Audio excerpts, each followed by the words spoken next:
Oh, yeah. So welcome to the March 18th regular city council meeting. Let's go ahead and do our pledge.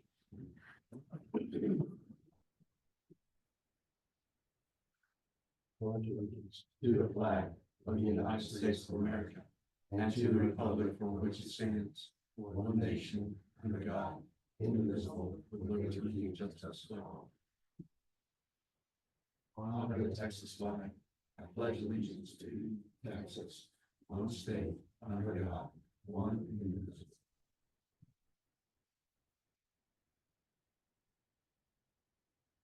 So Secretary, determination of quorum and approval of notice of the meeting. Thank you. Tonight we do have a quorum with no members present and Mayor Eads is absent. We have Councilmember Darren Nance, virtually attending. The notice of this meeting was posted by 2 p.m. on March 4th. Great, thanks very much, Gio. Yeah, and Catherine had a family emergency. She had planned to be here. And she notified you and myself that she couldn't make it. So our thoughts and prayers are with her and her family. Next we have on our agenda is public comments. Do we have any, Gio? We do not. No public comments, so we're not gonna have to start the clock, nor end the clock. And we have no public hearings tonight. So next on our agenda is public presentations. And we have one proclamation. I think it's very responsible to read it. And Randy, you're here to receive it, are you not? Yes, sir. Oh, good. So I was coming down here. Get rid of that big press photo.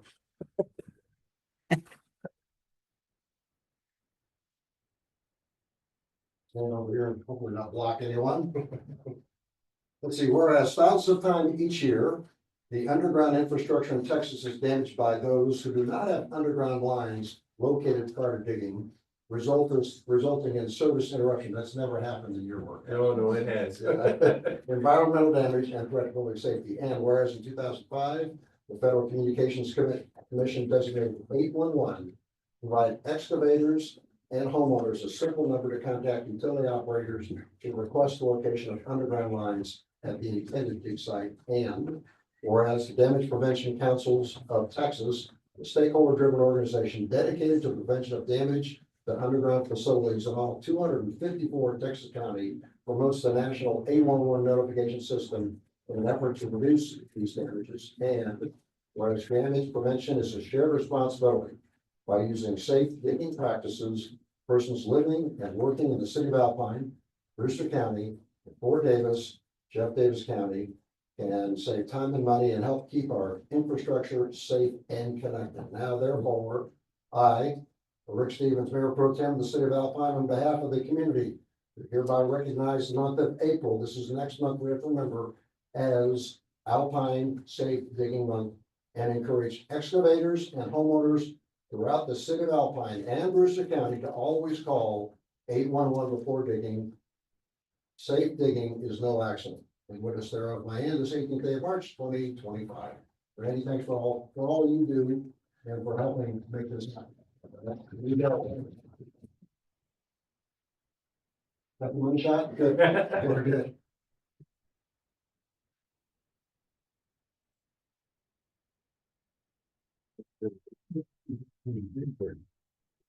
Okay, next on the agenda, we have community interest items. First is the mayor's announcements. Catherine didn't have anything specific to add, but I would like to comment. You all know we got full agenda tonight. And only 186 pages to read, chock full of good stuff.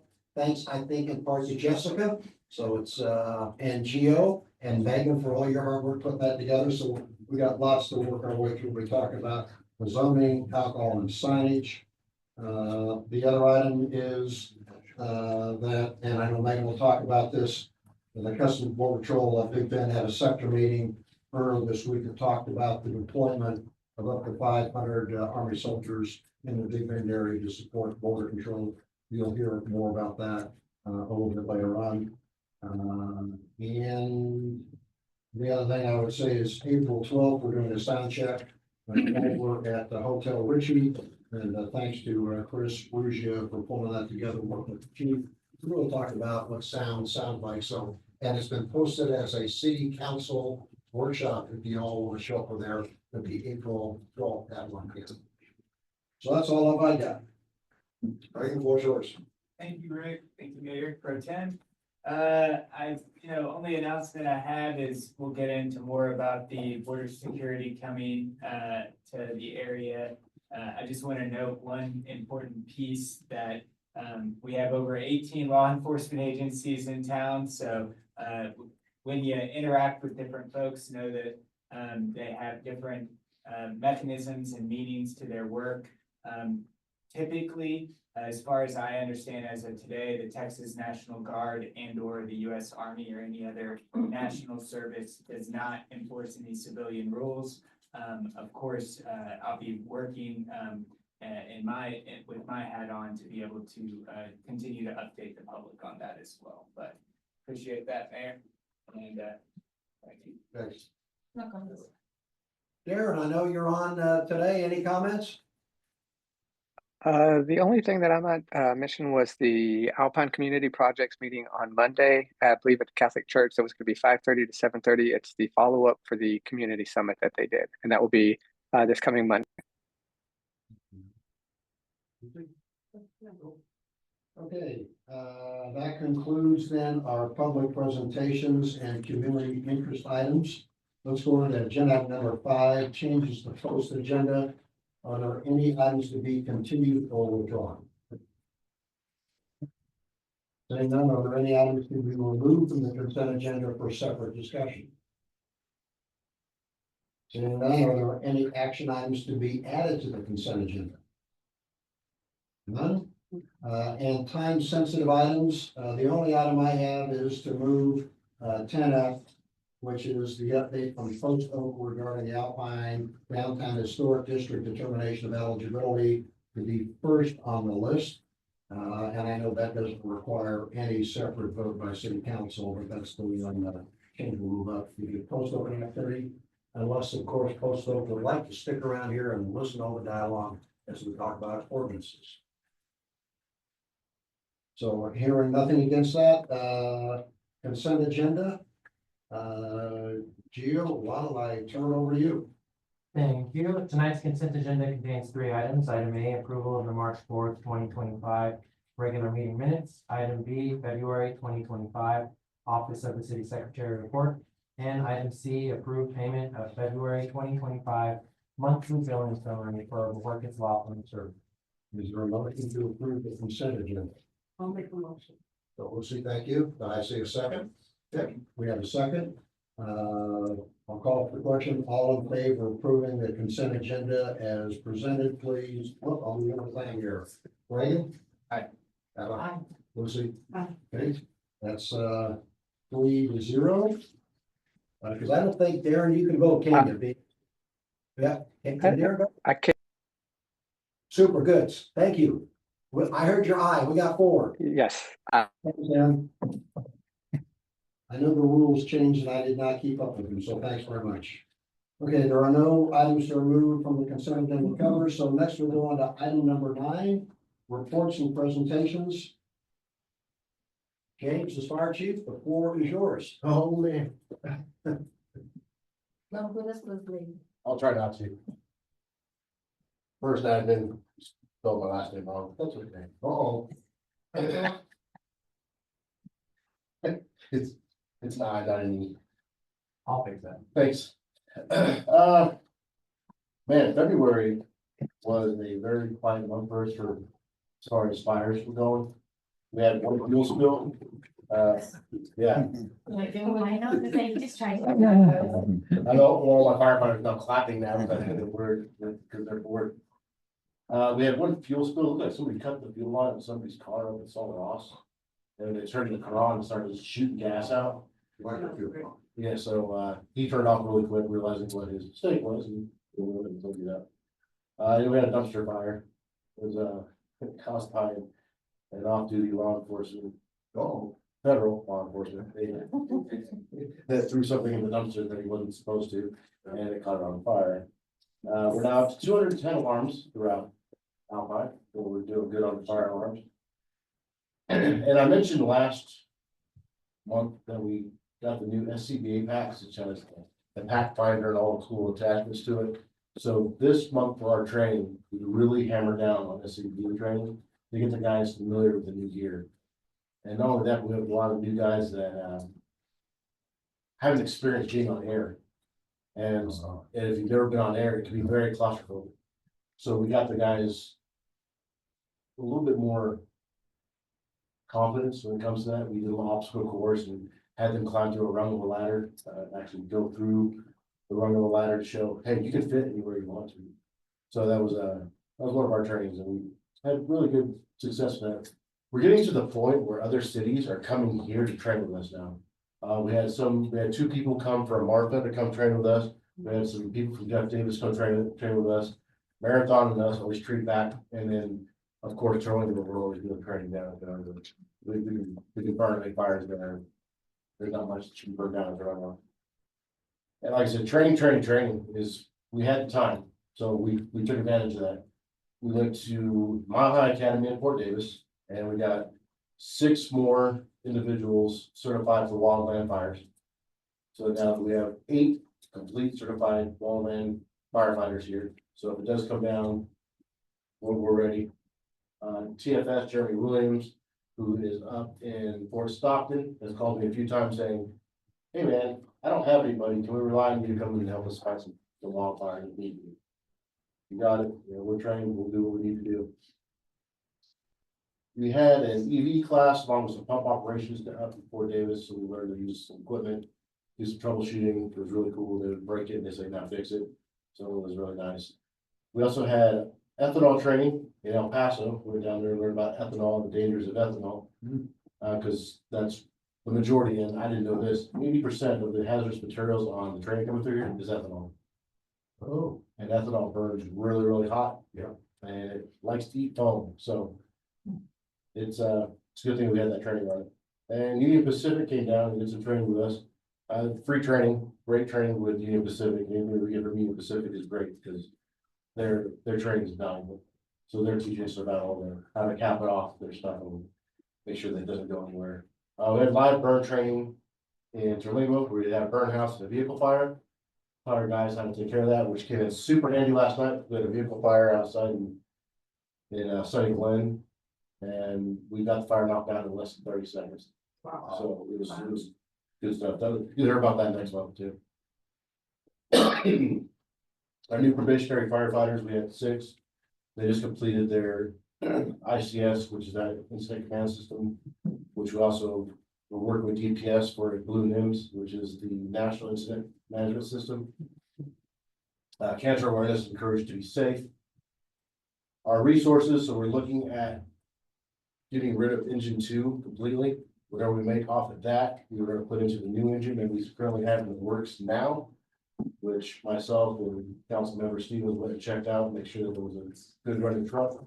It's almost a brand new truck. It's got brand new pipes and brand new tank and everything. So we'll use that to do one of our new engines. And it's got a water cannon on top, so it will be very, very useful for us. As of this month, or the end of last month, our numbers were 2 structure fires, 2 wildland fires, 2 vehicle fires, 3 dumpster fires, an EMS assist, and 2 vehicle electrifications, and 2 hazmats. So it's only February, it's only March, but it's back February. I'm hoping these numbers do not get any more than what they are now. And one other thing is we're getting ready to establish a new computer program for the fire department. It's called Alpine Software. It's for us to help do all of our reports, basically keep me organized. Otherwise, I have papers everywhere. This will help me not only take care of our inventory and make sure that we have everything inventory correctly, it helps with vehicle inspections and maintenance. And the big thing, being able to turn our reports into the National Fire Incident Command System. That way I can turn that in every month. And if we have good numbers, it helps with grants. So that's the newest thing we got going on. Thanks. Darren, questions or comments? He is on you. We got you on mute, but we saw, I know. Correct. No, thank you. Thank you. Thank you, Mayor. Just wanted to see if, from the last quarter, if we're moving forward on any, fire hydrant tests or anything like that. Fire hydrant test, I did get a Pico device. And we are testing a couple of hydrants around our main hot areas. Sure. And that's between me and my officers, so we've got a few hydrants that we have marked down for outstanding and ones that we kind of stand for. We know that they're not good, yeah, okay, cool. And I'm guessing you'll be able to organize that better on what repairs and things we need, or whether just, if there's one that's better next to it or whatnot, but. Yeah, most of that stuff I would usually go to the fire department and talk to them. Sure. Have them rectify that. Okay, awesome. Yeah, that's what the city responsibility, isn't it? Yeah. Yeah. So that's your- Yeah. Awesome. Thank you. It's very impressive. Thank you so much. You know, from the last report that you did to us from now, it's a lot of training, a lot of improvements. So you're doing a good job. Congratulations. So training is very important. So I'm so glad that everybody's getting training. Congratulations. You're doing a good job. Thank you. Your report was excellent. So how long do you expect we're gonna be in no fire burn out there? Oh, don't even say that. So No, in terms of, in terms of the fire burn. I don't know if anybody heard me in Commissioner's Court, last week. We are the driest we have been.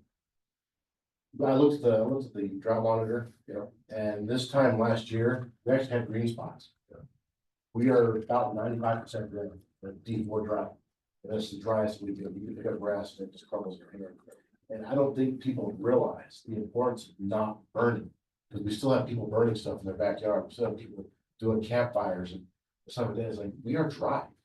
There's nothing that's stopping a little ember from setting off something ridiculous. Luckily, we're being very, very proactive as much as we are, especially with these winds. My guys are young kids that are hungry, so they're driving around, make sure everything's good to go. I mean, I don't, like I said, I don't think people really understand how dry we really are right now. That's why it's still a burn ban again for the town, because it's just, So it's real simple, burn ban, no flames. correct. That's what we're on. I want to be clear, and this is something we might want to bring up, is that within the city, that doesn't apply right now. And there might be some needs for the city, especially in a time like this, to think about putting a citywide burn ban. As far as I know, you guys already have them. Yeah, we're under citywide burn ban too. Oh, yeah, that's different than I know, because the county's burn ban doesn't apply to the city. We went through figuring this out last time. I'm getting a head nod from the chief right now. We might want to think about this. This is something going back to where, and that wouldn't apply to like those little lifted off the ground fires, like the chindeas and things as well. Because those are outside of bird bans completely, but right now, we might want to think about implementing a city burn ban, just because right now there theoretically is not one in effect. In the city. I was talking to Ryan Skelton about this. He was asking me, is it okay for me to smoke a brisket? I go, yeah, you can smoke a brisket, but I don't dig a hole in the ground and, Yeah. cook a whole goat or anything. And don't put it in the dumpster. And don't put it in a dumpster when you're done. Yeah, so I don't know, that just something to bring onto our plate. It might be something to think about. So can, Megan, we'll maybe talk about that at the next city council meeting. I have no idea. Thank you. That'd be helpful. That's great. Yeah. So, okay.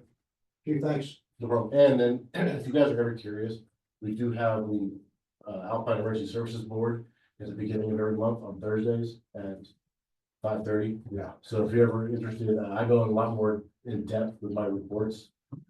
I show pictures and all that good stuff. Might do that next month or see. Because of how good of stuff we got right now. If you ever hear anything, just give me a call. Thank you. Good luck getting the manuals. Okay, let's move on to information discussion items. We have 6 of those this evening. Let's start with information discussion item number F. Update from Post Oak regarding the Alpine Downtown Historic District determination on college buildings. Second. So Ellis Mumford Russell should be online. She's actually doing a presentation for us. City Council approved this last year, and over the course of the past several months, they've done the Coconut Field, specifically the baseball. Now they're working with the historic downtown area, and they've mapped out some of that information. and they're moving along the process to get that registry in place. Ellis, are you online? Yeah, I'm here. Okay, perfect. And we do have the presentation, so it's available for everyone to see as well. And the PowerPoint, it is in your packet. So instead of me jumping into all the good stuff, I'm gonna let her do it for us. Sure. Yeah, thank you, Megan. Can you give me permission to present in the Zoom? That will make it easier for us. It would. All right.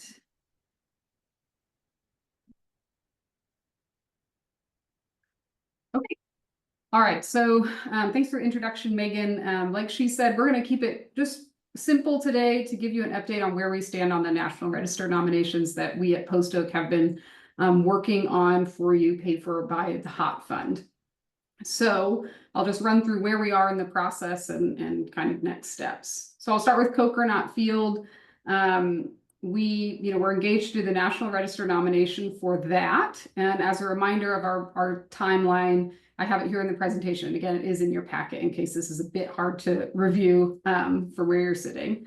We submitted the determination of eligibility, that's what you see labeled as DOE, to the Texas Historical Commission in November. We got very enthusiastic approval from THC in December. And I had to send this presentation to Megan before I could fill in the date, but we submitted the first draft of the National Register nomination last Monday. So that is in review at Texas Historical Commission as of March 12th. THC usually reviews National Register nominations for about 2 months. So we don't have any doubt that they will approve it. It's just we're at the sort of document editing phase. They might want us to add a little bit more context. But that is in review at THC.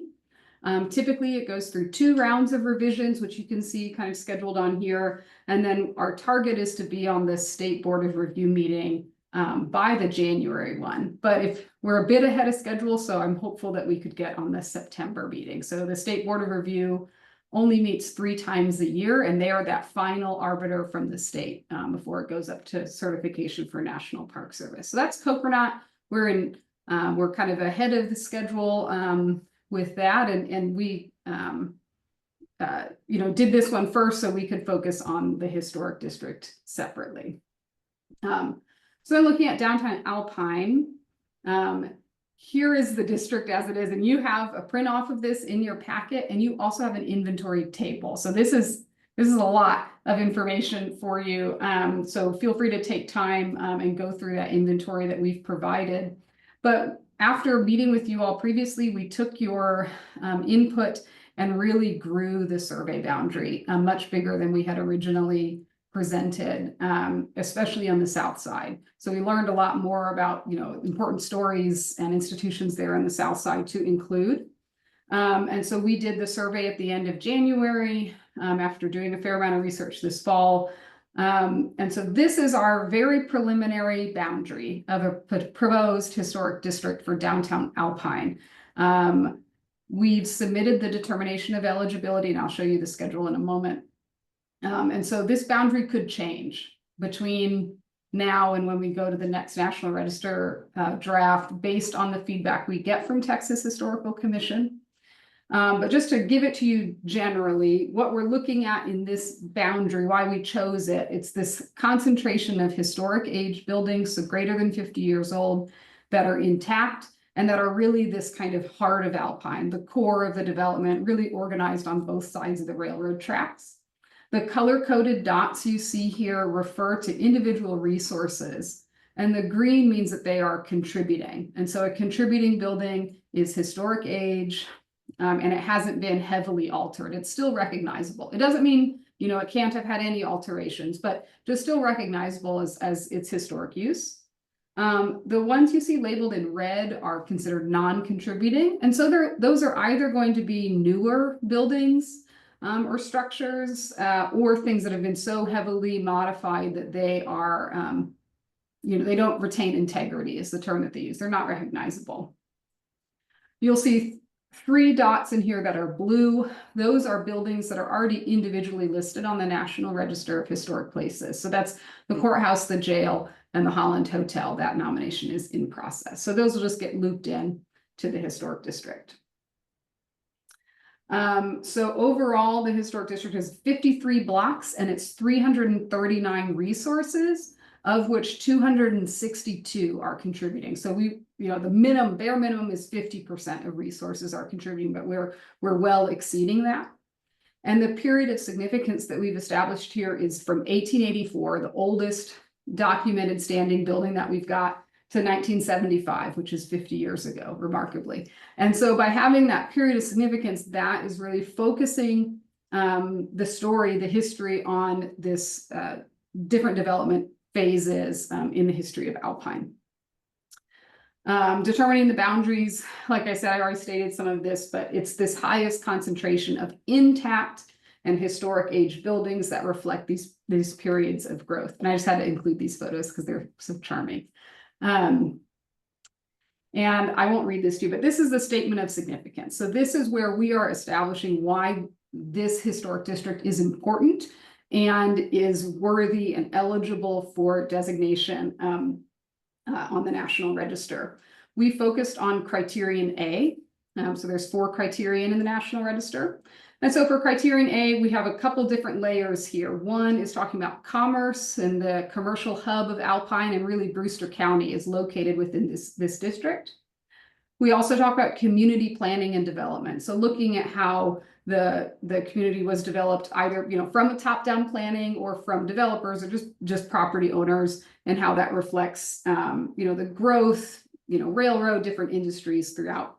And then the last thing under criterion A is we included ethnic heritage and Hispanic. And so that covers a lot of the South Side, different waves of migration, especially in the early 20th century, and the Adobe building practice as well. So this is the statement of significance that really says this is why this Alpine Historic District is important.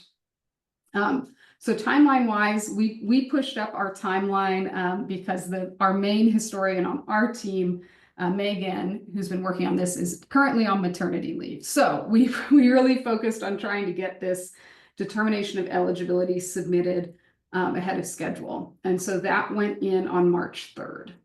So we had originally, when we talked with you all, we were going to try to get that in end of April, but we submitted that on March 3rd. And like the Coconut, that'll have a month or 2 of review at Texas Historical Commission. And after that, we'll have clearer ideas of boundaries and any kind of feedback from them on where there might be gaps that we need to fill in.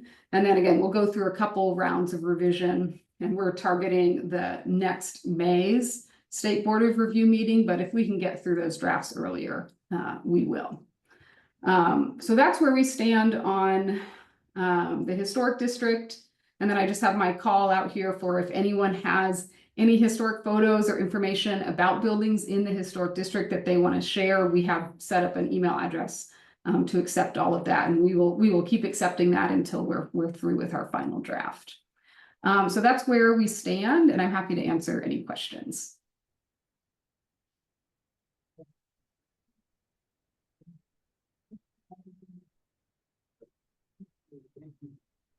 Just want to say thank you a lot for all the work you're doing, and thanks for listening to council and really including that South Side. I think that'll be very helpful to a lot of owners over there.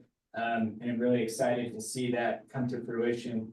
Want to just make one note that it might be helpful to get this email and this historic photo ask over to our Visit Alpine social media pages. That might be really helpful. And get some of those. I hope you don't get a bunch of spam or anything, but there's a lot out there, and I'm sure folks would love to see this, and it's a good way to talk about this cool work that you're doing. One question, and feel free to answer however you want, but I'm just wondering if any of your work's been affected by any federal government shakeups, and if you see anything kind of stalling or hindering maybe some of the things that we're putting into place right now. Yeah, that's a great question. And as I'm sure you all understand, there's a fair amount of uncertainty. As of right now, staffing wise, the folks at National Park Service who review National Register nominations that workforce has not been reduced. So reviews are happening on schedule. And, you know, they're still approving National Register nominations. It's just, it is taking a little bit longer. But, you know, the NPS approval is at the very end of this process. So by the time we get there, we should, you know, have some clarity on where they are. And then in terms of, I know we've talked about the benefits of National Register listing, including some grant opportunities as well as historic tax credits. And those are a bit more questionable. I mean, I think the tax credits are fairly safe. They've been around since the mid-'80s. It would be a very big thing to get rid of those at this point. So I think those can feel fairly secure. The grants are a bit more of a question mark, to be honest, at this point. We've seen the just sort of freezing of some grant disbursement from federal. And so even the grants that come from the state level, those are funded typically through federal super grants.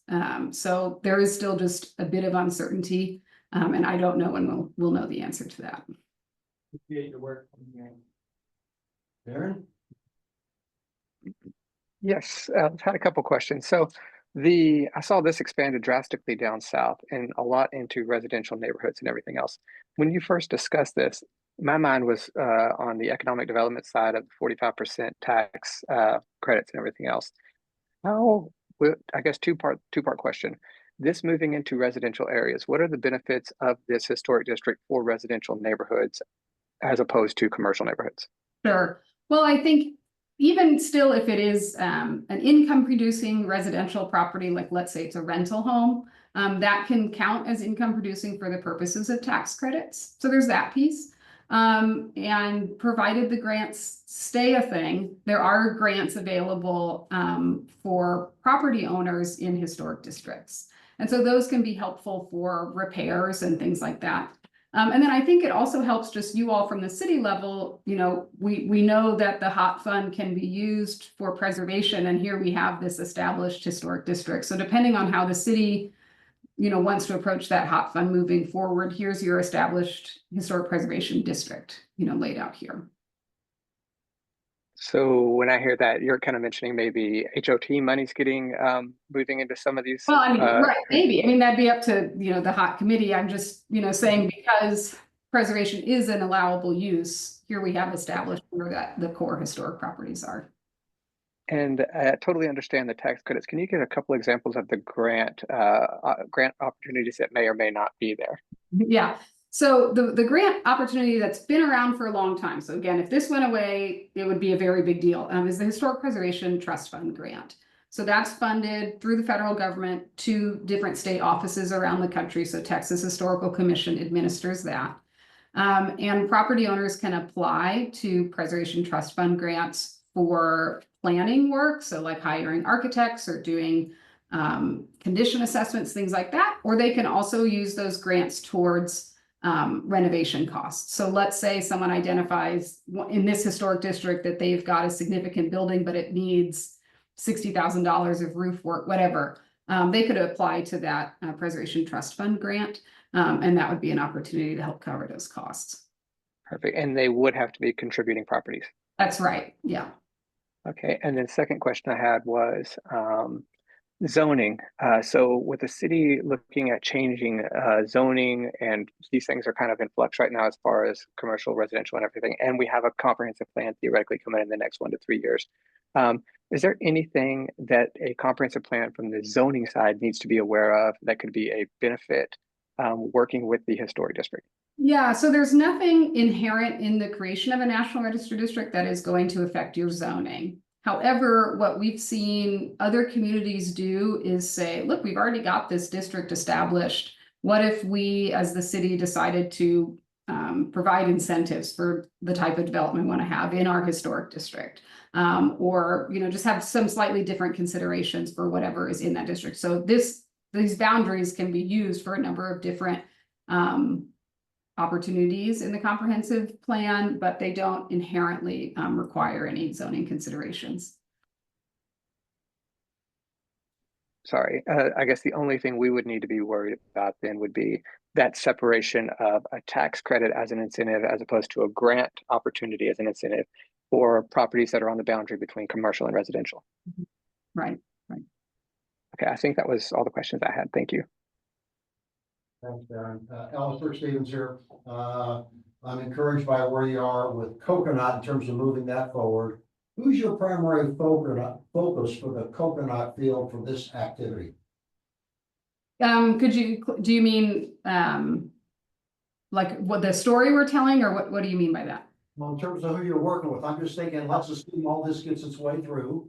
It gets designated, and Coconut Field, I'm sure you're aware of, has an interesting ownership responsibility, which is the school district, but the Cowboys use it, Alpine High School uses it, and Saul Ross uses it. Yet the school district's responsible from an ownership standpoint. So that's why I asked the question about, do you have a focus, or you're just trying to make sure it gets designated and let them go figure it out afterwards? Sure, I understand. Yeah, I mean, we're designated it on behalf of the city. But I've been in close conversation with Michelle with the school district, and I presented to the school board to explain this process and why we're doing it. And Coconut Field would be eligible for the same types of grant programs that we've been describing. So that could be an opportunity. And so I've talked with Michelle about what that might look like. So you just answered my question. You're working with Michelle. That's spot on. Thank you very much. Any other questions or comments or thoughts? Megan, this is yours. Did I miss anything? No. Okay. Nice update. Great. Ellis, thank you very much. All right, thank you all so much. Okay, let's go back up to item number 10A and turn it over to you, Megan, Appendix C zoning. So this is a discussion regarding a proposed ordinance amending Appendix C zoning to the Alpine Code of Ordinances, establishing proposed updates to include amendments to general zoning regulations, land use, acceptable uses, unacceptable uses, minimum standards, processes, permits, and general zoning issues in the city, providing the establishment of up to a $500 penalty per occurrence for violations of the ordinance. So over the past couple months, we started back in December. Actually probably started a little before that. Building services started working on updating the zoning ordinance after conversations with council in regards to like home occupancy, and some other issues and concerns. On December 3rd, we held the first workshop with city council, kind of proposed the first set of changes that were provided. And then a second workshop was held in January where council was invited to attend the P&Z meeting to go over the zoning ordinance and continue those discussions. Jessica did a great presentation, providing that additional information of understanding the difference between a mobile home, a modular home. Additional insight was put in, or update for me was a lot. I know that Darren Nance had spoken with her in regards to some of the lot sizing and look at maybe reducing it and having a smaller footprint. We do have contractors in the area that are looking for smaller footprints as well, which adds to, why the addition of what the casita style homes. So a lot of information and time has been put into this. At the planning and zoning meeting on February 24th, the commissioners did approve to recommend to city council the draft version that was provided. Based on our ordinance review process, we did provide this to legal counsel as well as city council to kind of go over and review it. Legal counsel did come back with some concerns, which were forwarded to city council to discuss. And Cynthia, of course, is online for further discussion. I tried to provide kind of like an overview, very high level as far as a summary of the ordinance. It is 56 pages. And so a lot of the definitions have been updated. There's the addition of the home occupancy process and understanding that. I do have Jessica here this evening. She's the one who's put in 99% of the work. So I wanted her to be able to walk you through it if you need to, but I also would like Cynthia to walk through her point that she made in regards to some of the concerns with the zoning. So you want to start with Cynthia then to make sure we've got a baseline, and then the last one's going to come on up and she can take the 87,000 questions we have. That's exactly how I want to do it. Cynthia, I did forwarded your comments in regards to this ordinance, so I do want to start there. Jessica did get a copy of those as well. So everyone kind of was on the same page. Okay. So, Wait, one of the first things I noted is that, it's probably been a little bit since y'all have had like a comprehensive overview of existing regulations. I know that y'all have done some targeted zoning changes, in the past, so, but that doesn't always lead to like a review of the whole text, of it. So a lot of the pieces in there are really just more simply to capture and codify certain things that have changed in the underlying state law. All right, so for instance, there on it's page 6 of 57, there's a comment in here that, that indicates, hey, if a parcel is at a certain size or width, it cannot be conveyed, right? And so there's plenty of case law out there that says, a city cannot control the conveyance, so if somebody wanted to sell that property, they could sell that property. However, the person taking the property might not necessarily be able to develop on it. But that's a risk that they take, out there in the open market, buying and selling properties. So that was kind of the first one there.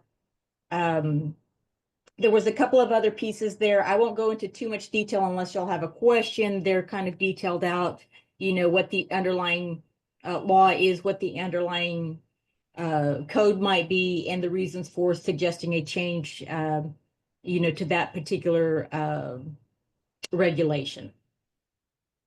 And so, the next one that kind of came up was on page 9, regarding use of storage containers as a dwelling unit. All right, so, if y'all will recall a couple of sessions back, the legislators did us a favor, they amended or they added to the code a prohibition against the city regulating building materials. And so the rule is now that if it's in the last 3 iterations of the International Building Code, then it would be a lawful building material and the city can't prohibit it. And so storage containers, also referenced as Connex boxes, are now listed in, and have been, I think, since 2019, 2021, somewhere's in there, one of the last iterations of the International Building Code, as a permissible building material, right? So, throughout the code, they're just legal details like that generally, our code officers, our code officials, folks in zoning, because they don't normally go that far down in the weeds, would not necessarily have picked up on. So a lot of this thing, the suggested recommendations are things that are recent to changes in legislation, changes in case law, and that sort of thing.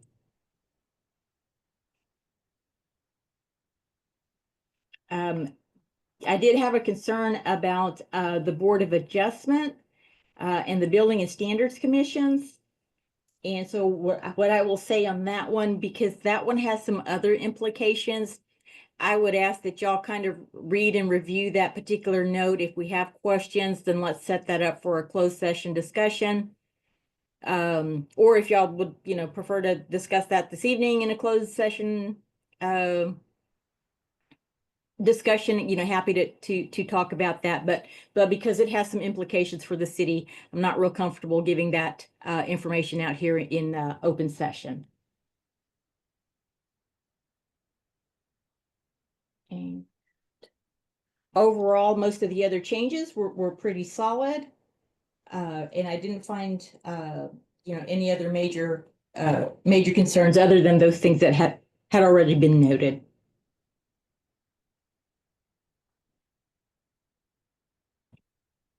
And then, of course, provided some guidance on, on the notice requirements. So we just need to make sure that we follow those new notice requirements, for the public hearings, when we get to the point of final adoption. And I think the city will be in good shape then to move forward with the changes that are being proposed.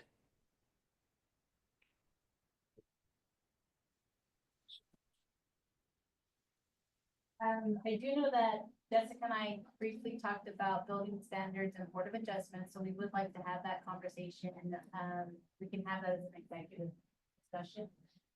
I wasn't here for the first part, I do apologize. Did she mention the non-conforming with the lot changes? What she talked about, change signs, you know. Yes, so, and I know Jessica and I had a little back and forth on that as well, that we think it may not really have that effect, but if we need to do some extra work on that, we can as well. So conversations have already started on this, so I think it'd be good to have Jessica kind of step up and. So we got this in my mind, 4 items. Why don't we come back after we have our dialogue, sort of background, so. Hey, Jessica, you brought the books. From the book, Oh, man. just in case you want to see them. I did have a question for Cynthia though, because on the Connex containers, on that information that you had pointed out was as accessory structures only for setbacks.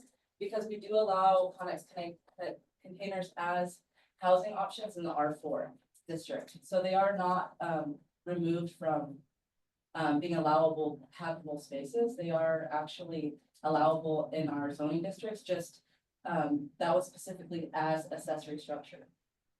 I don't know if that makes a difference.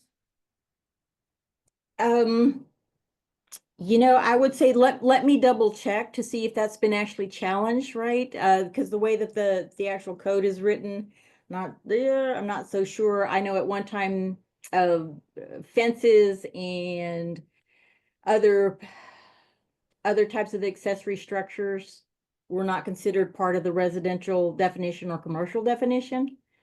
But an accessory structure, you know, might be. So let me put that on my list of things to confirm for you. So, Darren, you want to start? I would probably prefer to listen to you guys first and then I'll follow up if you don't mind. Thank you, Mayor. I'm gonna be doing a lot of listening too. I just want to point out a couple of things, and I got a couple of questions. When I read, you know, I'll be honest, I haven't read every word on this, but when I'm reading kind of the top lines, I'm noticing some things that. Can you walk me through? If there's an old building out there, and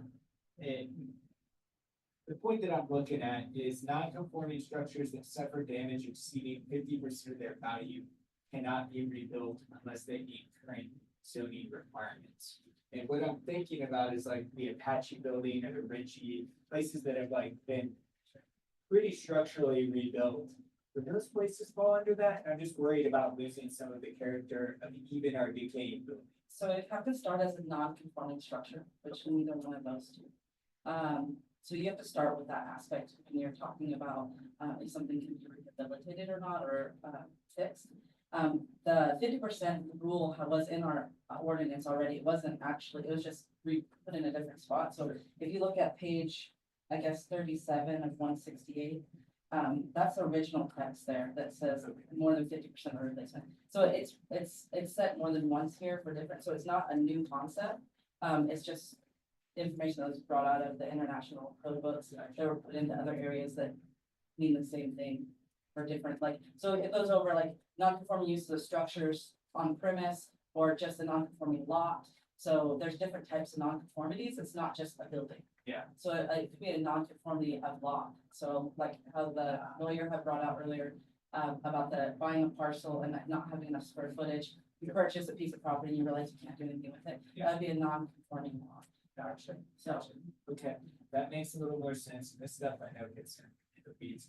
The last thing I just wanted to note is I was just doing a quick Google search here because I read some articles. There are so many zoning bills out in the House and Senate right now. It's gonna get nuts. One that I'm looking at specifically, which is left on the Senate and House side of committees, is HB 1835. And it would make it to where mobile homes cannot be, we would not be able to not have them in any of our zoning areas. If it's a HUD-approved mobile home, it could be anywhere. You can think who put that bill out there and who's supporting it, probably mobile home builders, or sellers. But, there's just so many things out there that if we want to get invested in some of these things, I think, make sure that you're talking to our legislators and following some of these bills as well. But, it could be one that, it's been out there for a while. I doubt it will pass all the way through, but I was listening for a couple of hours today about, the Pecos, home, or the Pecos, Development Corporation that's been doing, taking apartment buildings off the taxes in Dallas or San Antonio and other places. They're definitely coming after those agreements. I just saw one about reducing the lot size at the state level. So I'm just hoping, with the amount of work we're gonna put into this, a lot of our powers don't get just immediately swiped away from us, but, I'm sure you probably know a lot more than I do about this, but yeah. Thank you for everything. Yeah. Oh, listen. What was that house from? It's 1835. There's a companion on the Senate side. I just think that's about it. We've been talking about a lot of this since I wasn't planning at Sony. What is the update now that you're presenting to us that it was before? What is the main changes that you're recommending now? There hasn't been a lot of change from planning and zoning. A couple of things have been brought up, the lot size shrinking.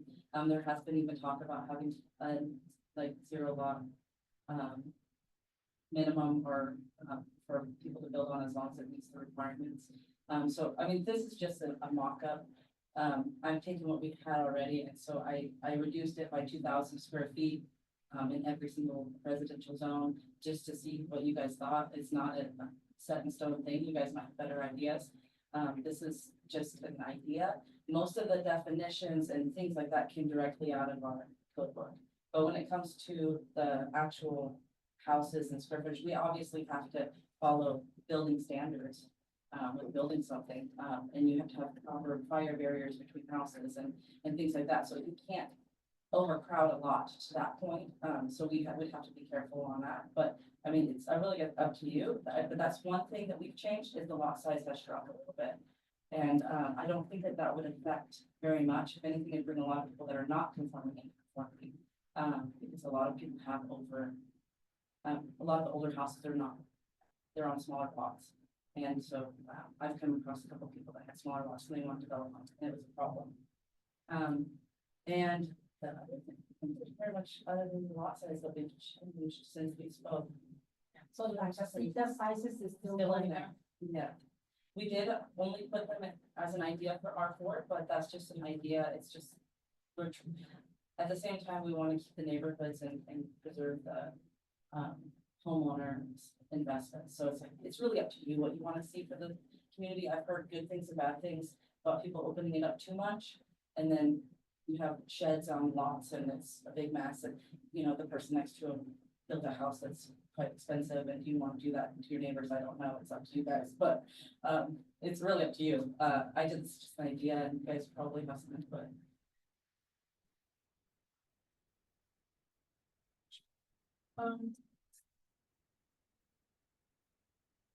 I had a person ask me if you could elaborate more on minimum standards. Minimum standards as far as building, those are met in the international code that we adopted. So it would be the minimum standards that are in the books that we have provided.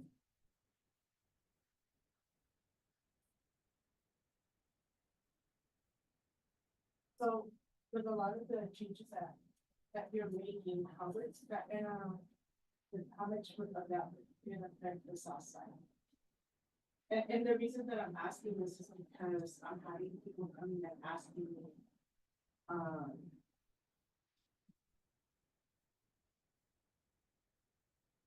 that they're getting a lot of violations consistently over and over. And I'm not sure if it's, well, I don't know where it's on. So code enforcement is completely separate from building standards, when it comes to the zoning ordinance. That's separate. So if somebody's giving a violation, it's probably, the The changes that are gonna be for primarily for everybody is more options. So we're giving them more options to build. I don't know, the zoning map primarily what the zone is in the south side or the north side. But overall, it's gonna open up more options for building, because that's really what we're trying to do is offer more affordable housing, but also to let a lot of the definitions that were in our ordinance that we have, that when you go online to the Mooney Code, the definitions didn't match what we adopted. So we wanted them to be the same. So when you look at what something is, it's gonna match exactly what's in this book that we adopted. And that was the main upgrade, was what a home occupation is by our ordinance is the same as what it is in the National Code. What, you know, so when we're trying to help somebody, there's not different things being said here and then it says something different here. We're just making them the same.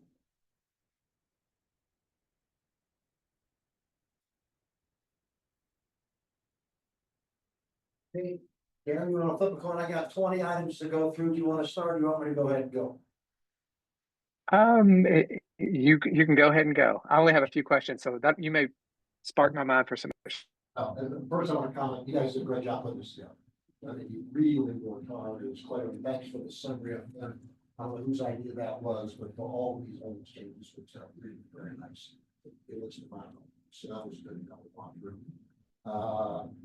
You know, particularly, you know, I like that you included the, auto repair, plumbing shops and similar businesses. That was that issue that we talked about a few months ago.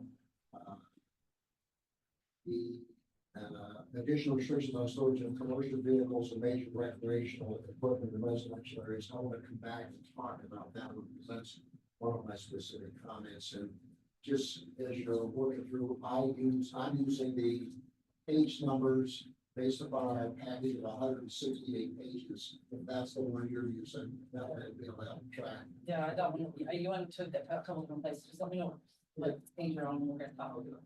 So let me dive in, but that was the first comments I have. Now, the administrative official. You're the administrative official, Megan, and you delegate that to the building official. Okay. And the reason I raise that is that where physical or cultural features exist on the ground are adherent to those shown in the official zoning map or other circumstances not covered by sections 55. The administrative official shall interpret the district boundary.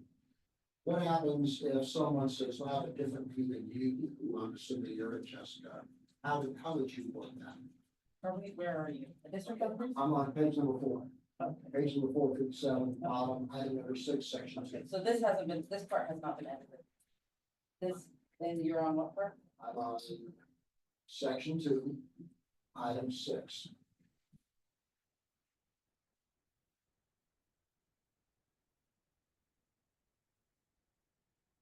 It's not covered in the sections, and there's a difference in interpretation. I'm just trying to understand how those can work. I know it's not changed, but discussions. I haven't had too many issues with district boundaries, because the map is pretty obvious. It's pretty straightforward, yes. Yeah, and if there is an issue between district boundaries, usually you can rezone it because they're adjacent to, so typically that's the most recommended thing, so. You know, The primary example would probably where there was not an agreement on how it was zoned, how it would be platted, the process.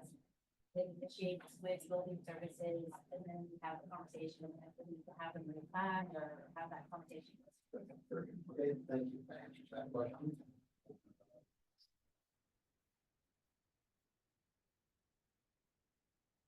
So one of the challenges, and we're going to talk about it under another information discussion item, is the whole discussion about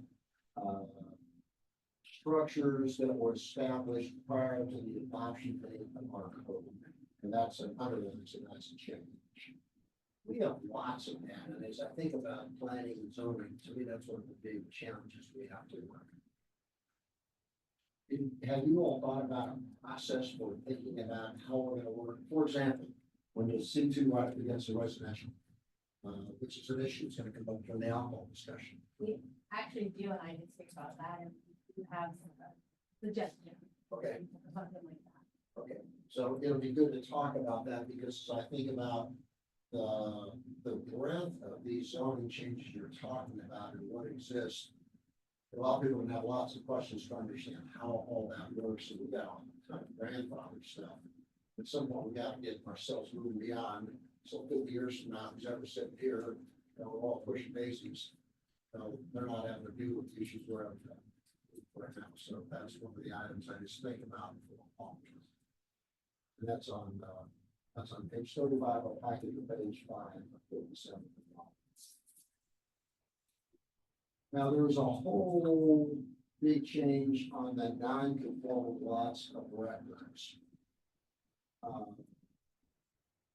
Roll all of that. Just a lot of it didn't make sense, and we just took the nonconformity out of the code and really got rid of a lot of the extra that's in our ordinance, because we just went to the simplicity of what nonconformity was out of our Okay, code. so, and you can those definitions up, so that was basically. Yeah, it was just cleaning it up because there was just so much stuff in there that really didn't need to be said, because the basic information that is in the code covers that. Great, okay, good. Okay, fences, walls, and hedges, so I'm now on, excuse me, page 8. Section 6, then I've got questions on 2, 3, and 4. So notwithstanding other provisions of the ordinance, fences, walls, and hedges may be permitted in any permissible yard, provided they're fenced, blah, blah, blah. What drove that change? Because as I read through, it's like, is it a cleanup or is it actually changing something? So we already had fences, walls, and hedges in the supplementary district's regulations. We added the height requirement. Oh, was it in there before? It wasn't in there before, so you could build a 20-foot fence if you want to. Like, there really wasn't so we put in a height requirement. Okay, Yeah. that's the. Yeah, there's already a front yard requirement of 4 feet, Right. but for the rear yard, we didn't have a number, and so we went, that's what we Okay, like. I'm with you. Thank you very much. That's very helpful. Better build my fence now. Oh, Yeah. Otherwise, I'm not gonna be consistent. Make your 15-foot fence now. So right now, what is the wall for the back? The rear side has no height requirement, like max. No limitation. There's no limitation. It's just the front. It's just the front yard, so your front yard has to be 4. Okay, and in my mind, that makes sense. And for those of you who walked around and said, 8-foot fence. Okay. Accessory buildings, and part of the reason I'm asking this is going to get into the R2 discussion. Okay, in the R2, you have primary building or you have duplexes and all that, and this talks about an accessory building. My sense of building on R2, you got to be able to build 2 separate dwellings. My interpretation is that is taken away, it's got to be one building now, but have 2 separate units tied together. Am I misunderstanding? You're misunderstanding. So accessory buildings is like a shed. Okay, oh, I get that, but I'm leading up to the argument. Okay, so accessory buildings. shed. Accessory building is a shed, means it cannot be considered a habitable space. I Where you're get gonna that. put your lawnmower and stuff. Yeah. Okay. But your secondary living spaces, and it says there, and on number 3 at the very end, secondary living spaces, see accessory living quarters. So if you go to accessory living quarters, Yeah, that's considered like an ADU, an accessory dwelling unit, is what we would call them. And there's no limits to how many you can have, you just can't. Right, we're not limiting how many ADUs or accessory dwelling units you can have. Okay. They just have to be built to code, so you can't buy a shed and make it into a bedroom, it has to be an actual habitable space by code. So people are taking accessory structures yeah, they're and converting. they're converting them, and so we're trying to stop that and make it so they're actual habitable space. And you can have as many as you want, they just have to be built in a way that they're actually habitable spaces. Okay, thank you. I understand that.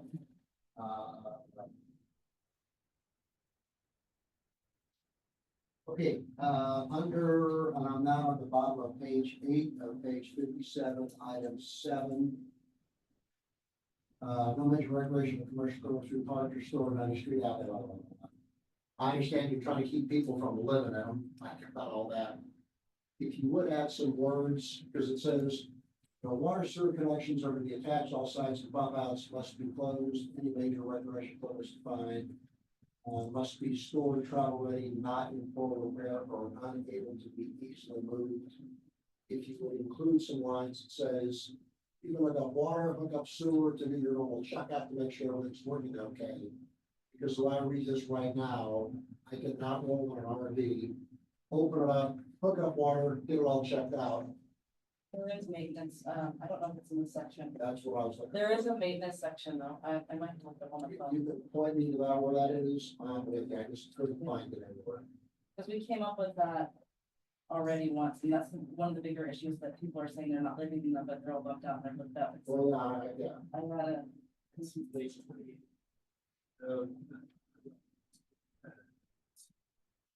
Page 5 of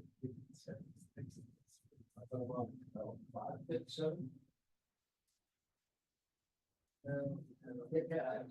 We don't need to spend much time on it, Jessica. I just want to make sure that people are maintaining them. We're okay to be able to do that. Just can't later. there is a section on it, this is just the definition.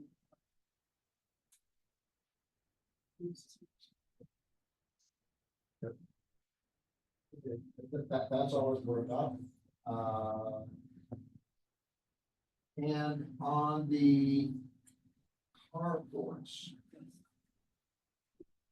So it says no carport shall be erected within 3 feet of an interior property line. And so what's an interior property line if someone goes to a carport out of metal next to the house? Yes. So the interiors, when you have a lot line here and you have a house here and you have a house next to it. Would be your interior line. Between acres. You can be. Okay, so interior does not imply on your own line. No, it's 3 feet off your line. Okay, I got you. Okay, it had to do with just the definition of interior. When I think of interior property, I think of no property that's interior, then as opposed to setback property. Okay, you answered my question. That's good. Okay, then there's the whole question about the Conex containers and successful buildings. And what I heard was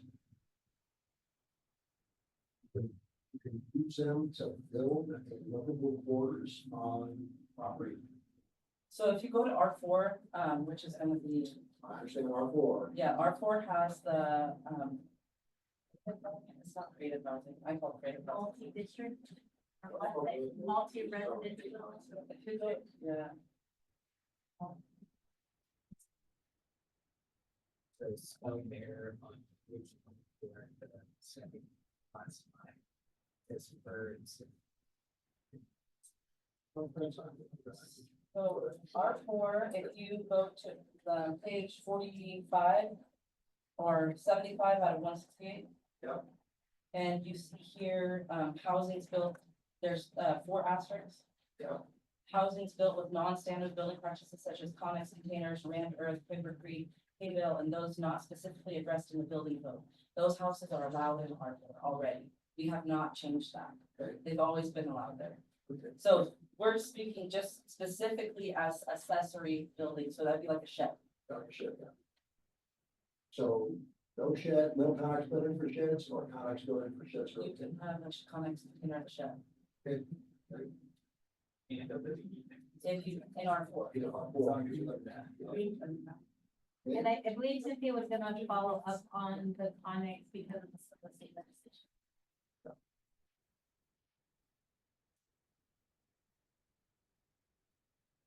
Under building permit expiration, have you had many cases where people have gone beyond 180 days?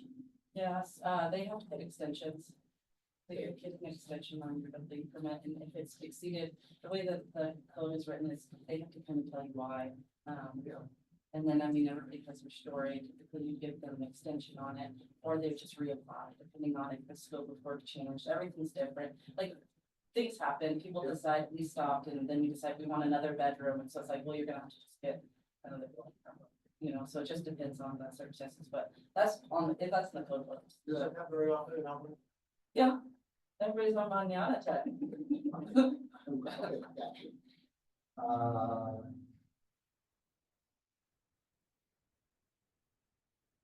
Okay, under the businesses, home occupation, section 8. I'm on page number 11 of 57. It says, sales and services to patrons should be arranged by one that is scheduled so that no more than one patron vehicle is on the premises at the same time. That seems pretty tight. Particularly if you got back-to-back patrons, you're running out of business or whatever. That's specifically taken out of the book. We took everything word for word from home occupation and put it in from straight out of the book. Okay, That's- all I'm offering is, Yeah. one seems pretty tight for Alpine, maybe it could be two. You're not trying to create a parking lot and all that other stuff, but you need to find someone who's got, someone shows up. Someone else shows up for the next month, the other not finished. I think the main thing, and I know, the only argument that I would have is, we've had, a couple come in here recently complaining about traffic, things that have happened in their neighborhood. And part of having a home occupation is to not change the character of that neighborhood. And so if you allow two, then what is three and what is four? And so I think one is, if it's, that's the code's requirement for the international code, then we can amend it based off of our code, but we have to amend it both places. And so it gets a little bit more, it's up to you. It's up to you. I'm just raising, talking to a guy who's worried about Airbnb parking. We don't seem to worry about that at all. And we certainly changed the character of the neighborhood. So I think we're kind of talking out of both sides of our mouth on that. I just think we're going to be more flexible.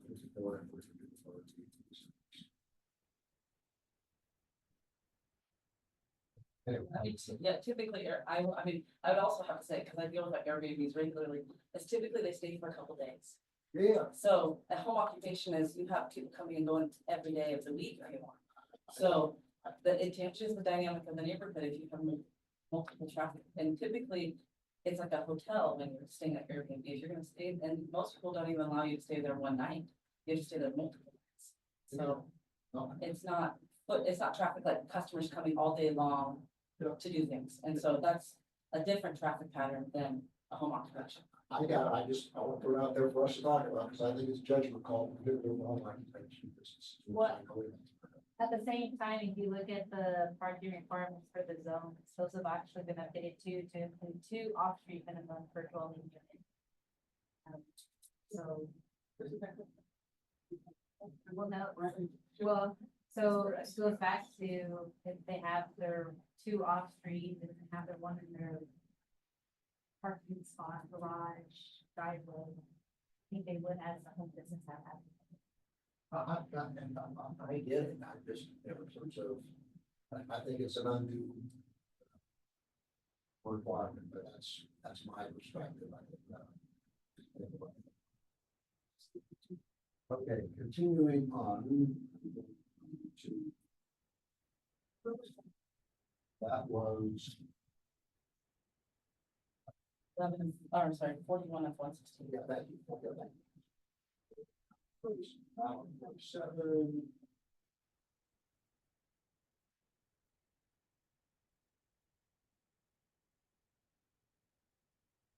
Oh, what IDC are we using? Which year? 2021. 2021. How does that get approved? It was adopted by city council. Okay, so council approves whatever the IDC is. Well, so actually, one of the building officials, Andrew Devaney, his first kind of task was to go through and update all of our building standard ordinances. Obviously, we're a little far behind. And so his recommendation was for 2021, I believe at the most current at the time, 2021. So he went through every one of those with Jessica. Good, thank you. I didn't know which one we're using. I'm so used to using 18, didn't know what kind of thing. Okay.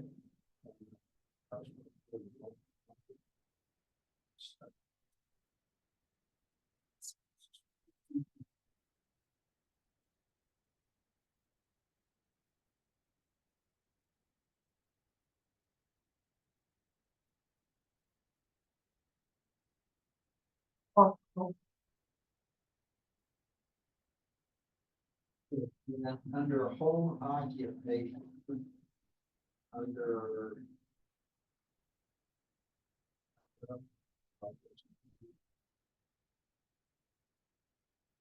50, which is 20, 57, and 51.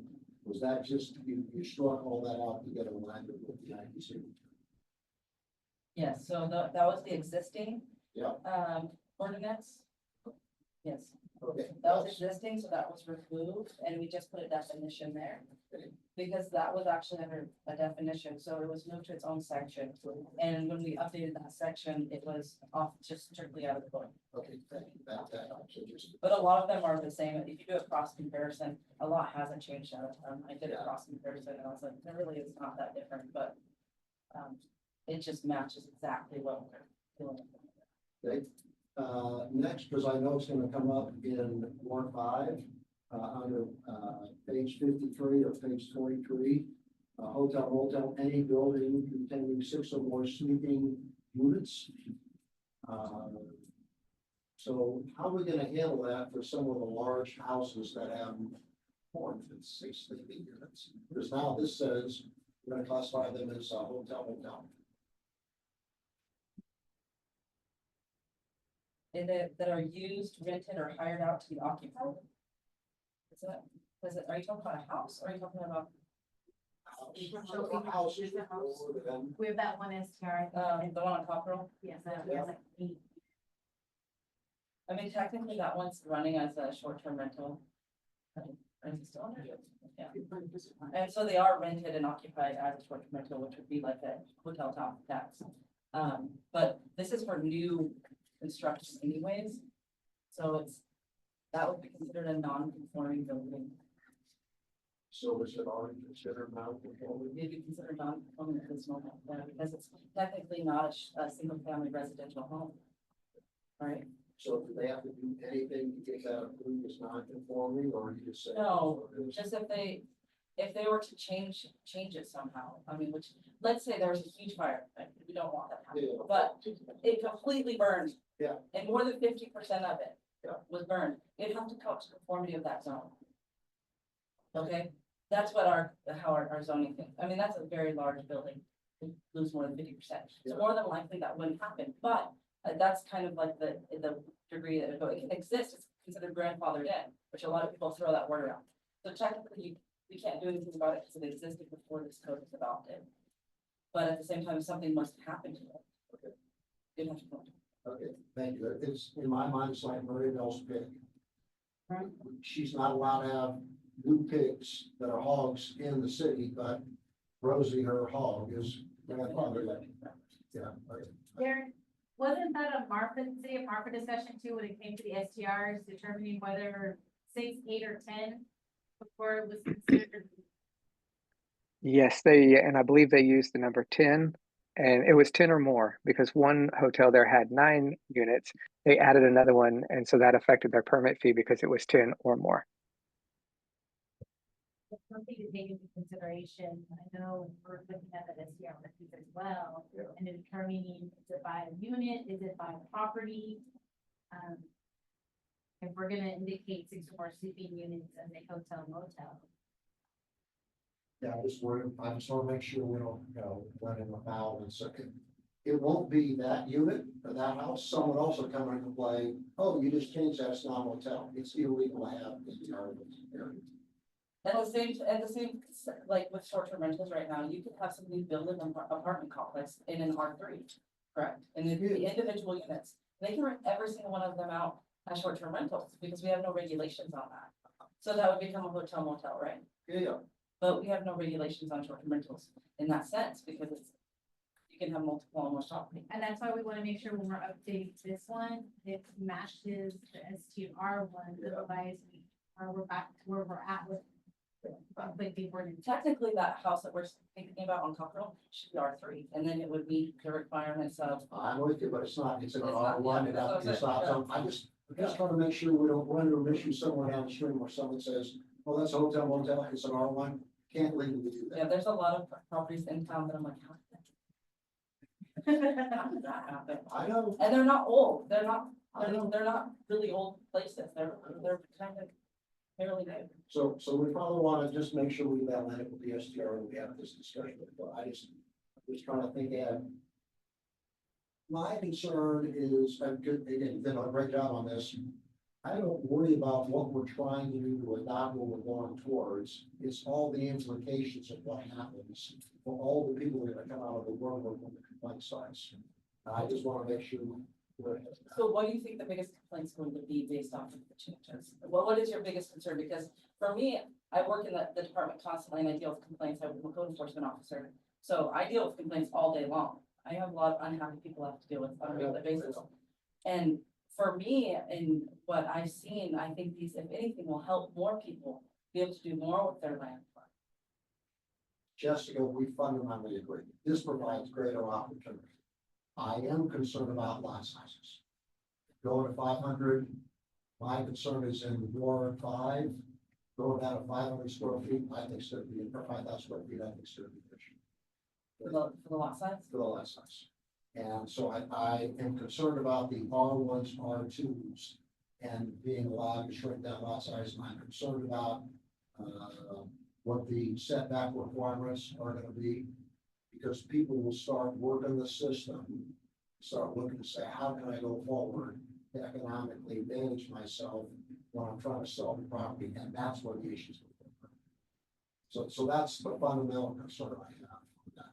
So you would prefer to see a larger lot with a larger house on it? I would prefer, well, one of my real questions I get down to is, if we look at our current zoning map over there, what are the implications to current zoning that this will drive? And what does that begin to look like for the long term?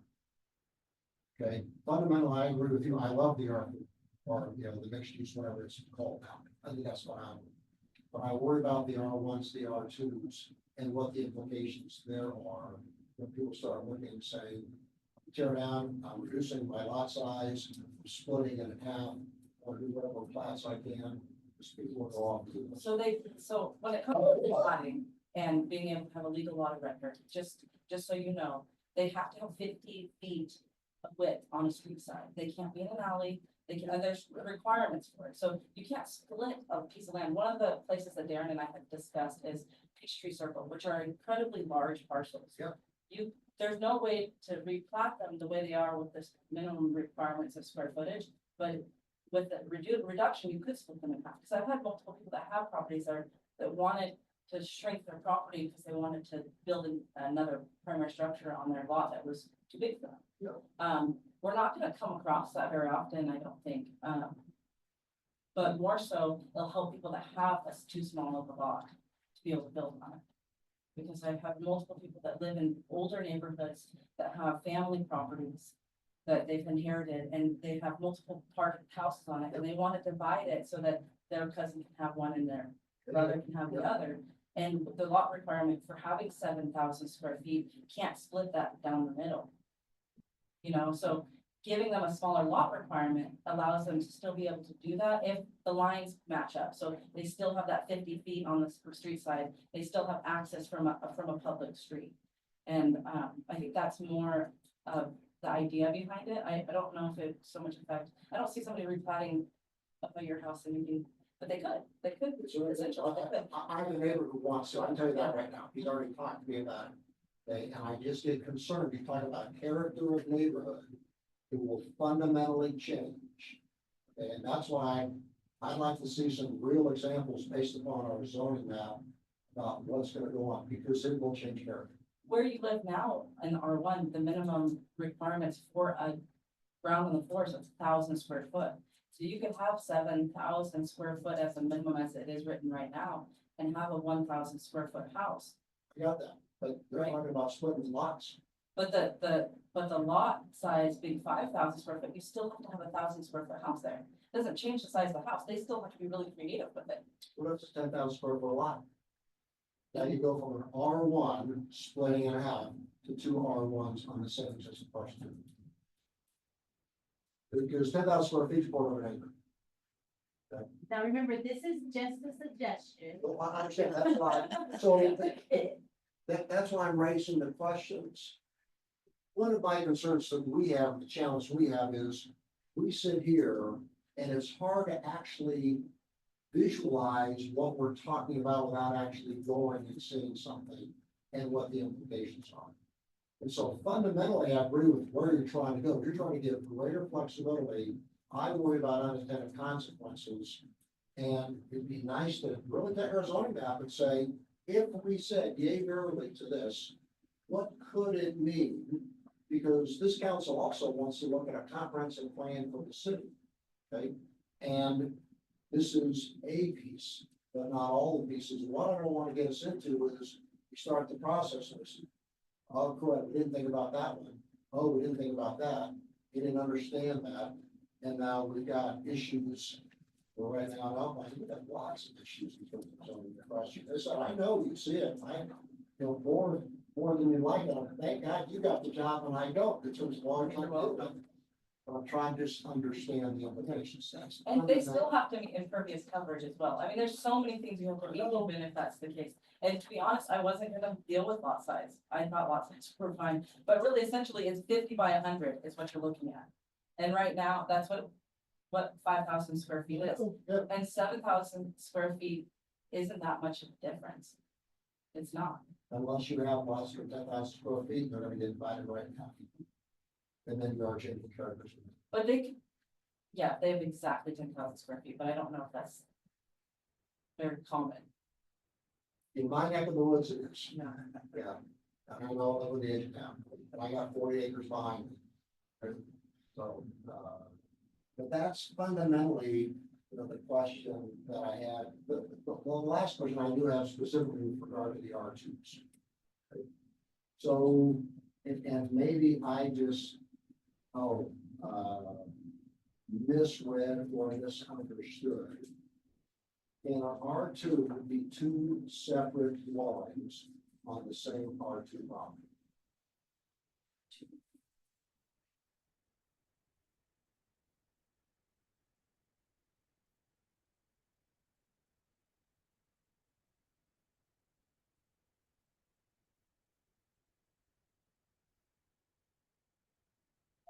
Group residential by in the international code is a institutional group that's for supervision. It's like a group home. So that's why that was removed. Like, I almost considered putting it only in like C1 or something, but I mean, it's up to you guys what you guys want to do. But it was in R2, and since R2 bumps up to R1 a lot, I was like, but the two separate single family structures on one lot. And I circled that one as possibly not removing that, but it's up to you guys. But right now, the way that it's written is it would be considered a duplex or a townhouse, which they share a wall. Yeah. And that's for the minimum requirements for building. Now, you could build a single family residential and an ADU, and it'd be the same concept. Except for you'd have to have a single family resident, because you could do anything in an R2 that you could do in R1, right? So you can build a single family 1,000 square foot home and put an ADU in the back of whatever size that you. 2,000 square feet. Yeah, and as long as it doesn't exceed the impervious coverage, you'd have two single family houses on one lot. Just so everyone, because I know we've got some people in the audience and those who listen, can you explain the ADU? I just got Accessory mother-in-law dwelling unit. Yeah, it's an accessory dwelling unit. It's like a mother-in-law suite or what we consider a casita right now, but we're using those as smaller houses in our ordinance. But that's what you would consider. Yeah, so I get that. So what I hear you saying is you could build two separate rental units on an R2 that would not have a common wall. But you would have to do it under the R1 provision and then as an adjacent building. Which is ADU.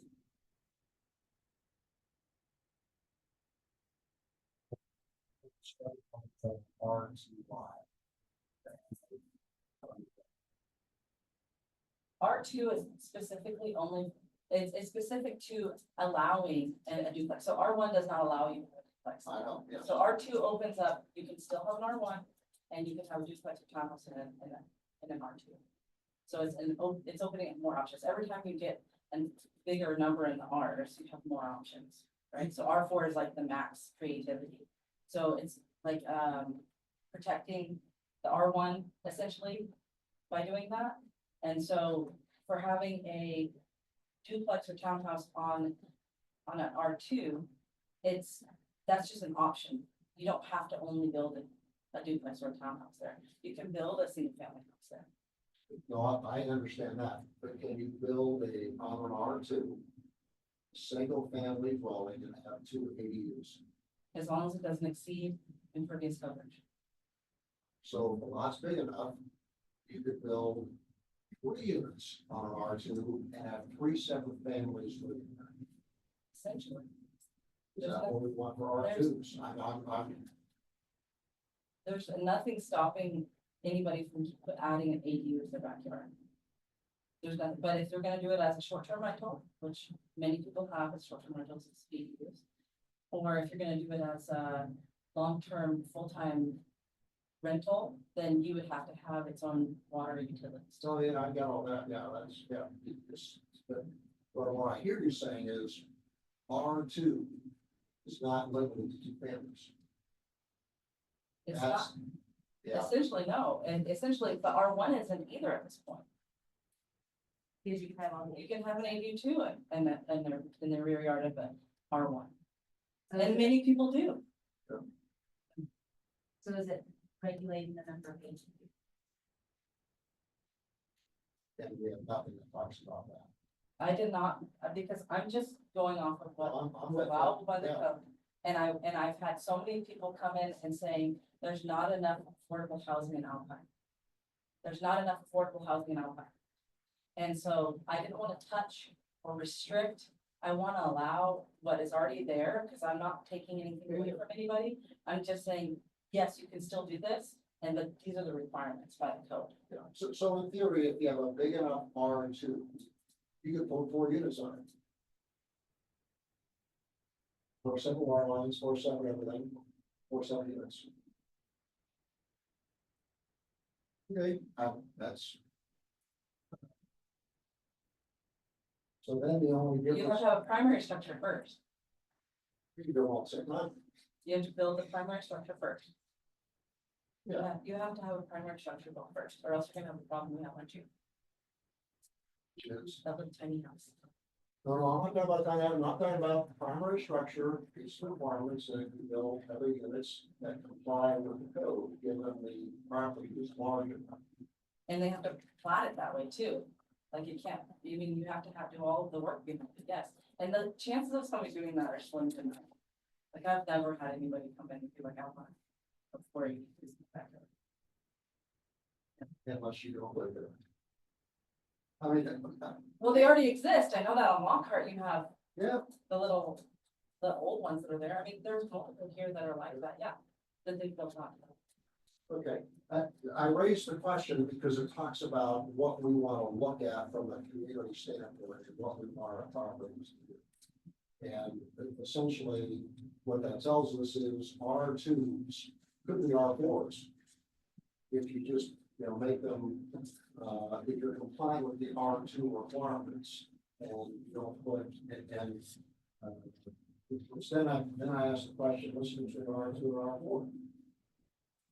Even if all modular, that works. You put modular home. Modulars are R1. You put a prefab, on R2, you put 4 prefabs on R2. Modulars? So, prefabs. Yeah, on R2. That's what I hear.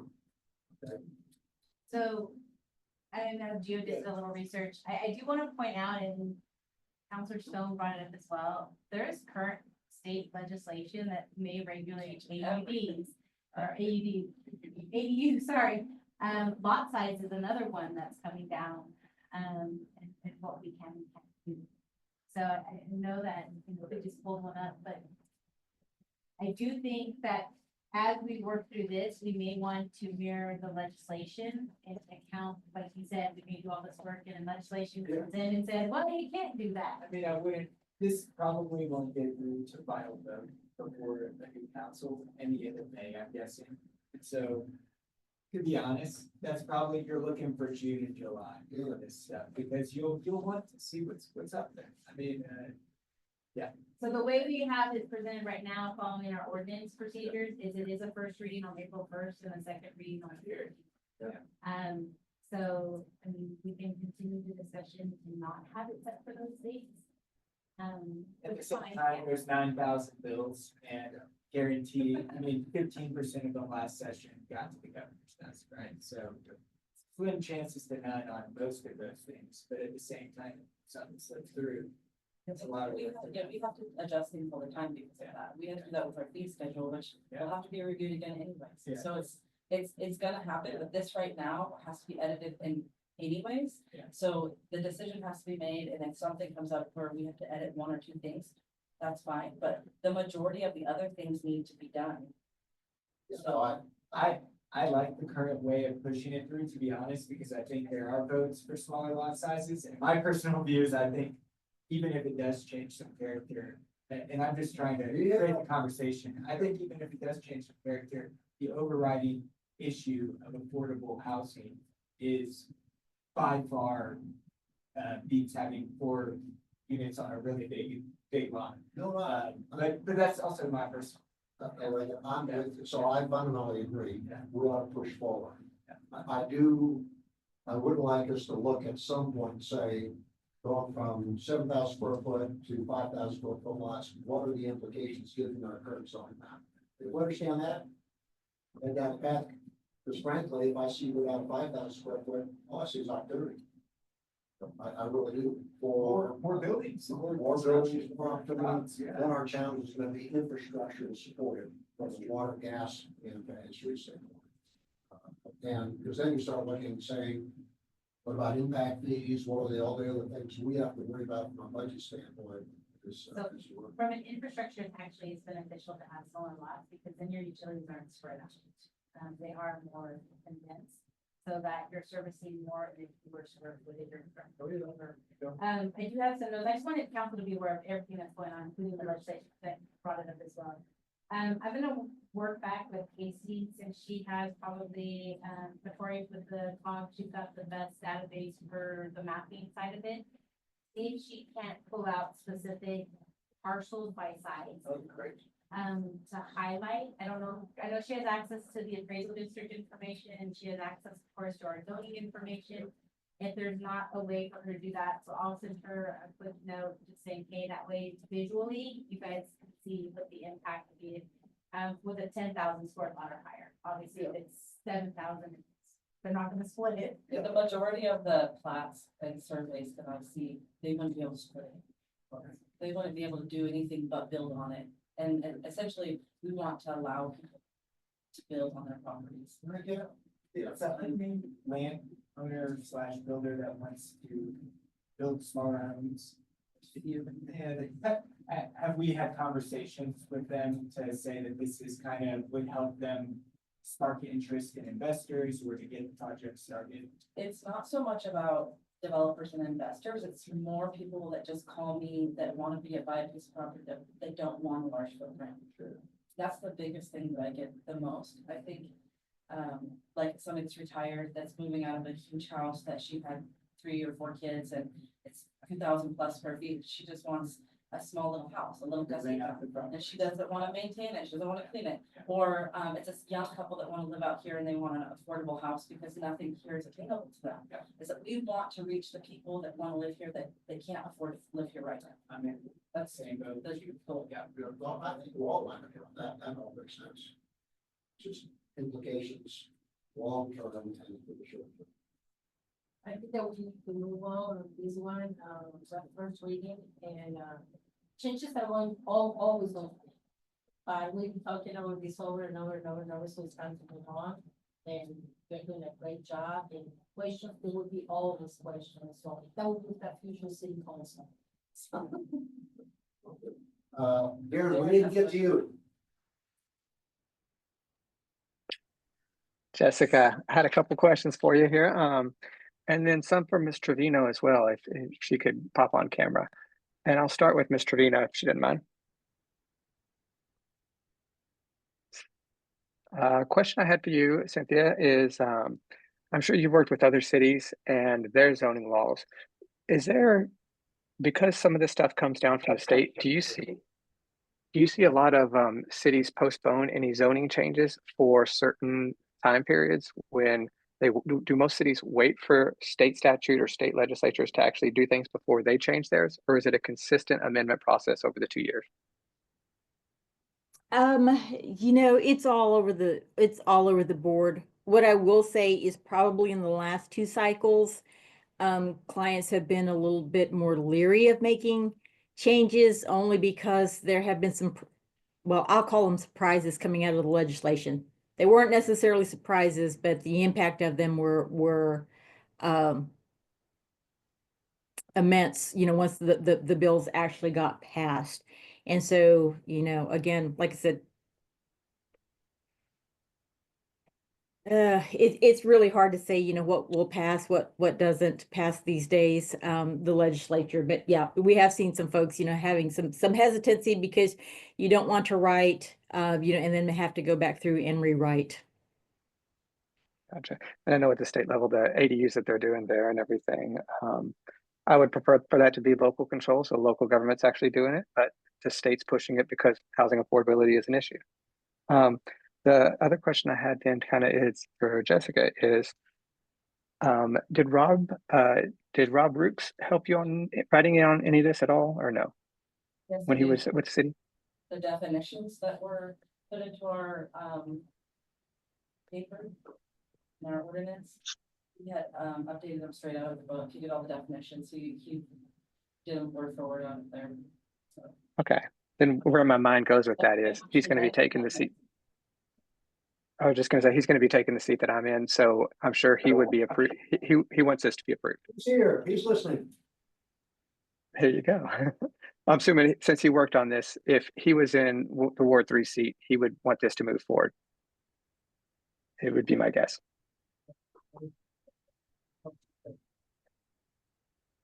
Another question I had here is non-conforming properties.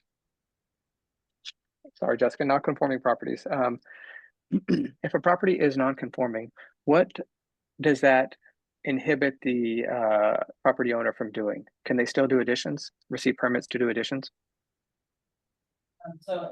Based off of the ordinance that we already have that has not been edited, here this, I highlighted it. Already existing, so number 5. Is number 5, or I guess it's page 37 of 168, and this was not changed. This was already existing in our ordinance. It says existing structure devoted to a use not permitted by the ordinance in this district in which is located shall be enlarged, extended, constructed, reconstructed, moved, or structurally altered. So no, you could not do anything with it. Okay, so anything we do to change, you had mentioned earlier that in your mind, this provides more openness and flexibility for the developers to actually do things. Where I come at from this is any restrictions we're putting in this current code are going to affect anybody that may want to develop if it is a non-conforming property. And that's just where my mind was. Or a vacant lot. Oh, I was thinking like if a non-conforming property, well, I guess if it's a non-conforming right now, it would be non-conforming even after the approval of this. So a non-conforming structure, I would say the major issue that we would have with the non-conforming structure right now is possibly that it was built on a lot line. So that would be an issue because of fire barrier. That would be probably the number one thing that we've come across in Alpine right now is that we had a structure that was built up against the property line and that it's going to cause a concern for the neighbor. And you can't add or extend to that because it's considered a fire issue. I can't see there being any other issue otherwise. Those are both issues that we have with non-conforming is that somebody built a shed and they want to put an addition on it and make it into a habitable space, but it's on a lot line. And so it'd be like you'd have to either put an ADU somewhere else, because we're not gonna say you can't build something, you just have to build it somewhere where it's safe. Okay. So Or you can move it somewhere on the lot that has a fire barrier, like lift that shed and put it somewhere else, or there's many options, like we're not gonna say, no, you can't do anything with it, but we'd have to brought it to conformity with the code. Okay, so the non-conformance follows the structure and not the property. It's for structures and property. Non-conforming lots aren't very common. It's usually because of a lot size problem. And I've had like one person that bought something on auction and it was like a very tiny parcel that you couldn't even put a park bench on, and it's like, why did anybody even sell that? I don't know. They should ask, yeah, I don't know how it even got to the point where there was a sliver between two properties before. And you couldn't build anything on it anyway, you could reach your hands out and touch both sides of it. So very rarely, and if you look at the plats of Alpine, has been some platting issues, like people have bought properties and there was issues, we had gone over that in my office, about some of the issues that I've came across. But most of them are platted in a direction where our utilities are going. So a lot of the conformity issues are with older structures that are dilapidated, that don't meet the setback requirements, and it's a fire hazard. Okay, I had one question here. You had mentioned to me before the 50% impervious structures there. Is that only for residential or commercial as well? Commercial doesn't have impervious coverage, so you have parking lots and it's completely different. I believe it's just for residential. There might be impervious for one of the commercials, I'm not quite sure.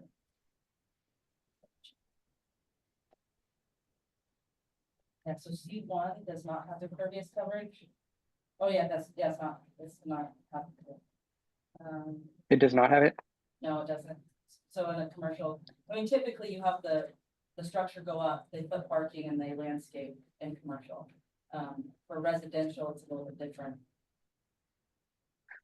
Yeah, and the whole reason I say that impervious line there, it's not like if you have a home, you worry about flooding, but if you have a commercial business, you don't worry about flooding. To me, that is the impervious structure is a way to, reduce the amount of structure on the actual lot size.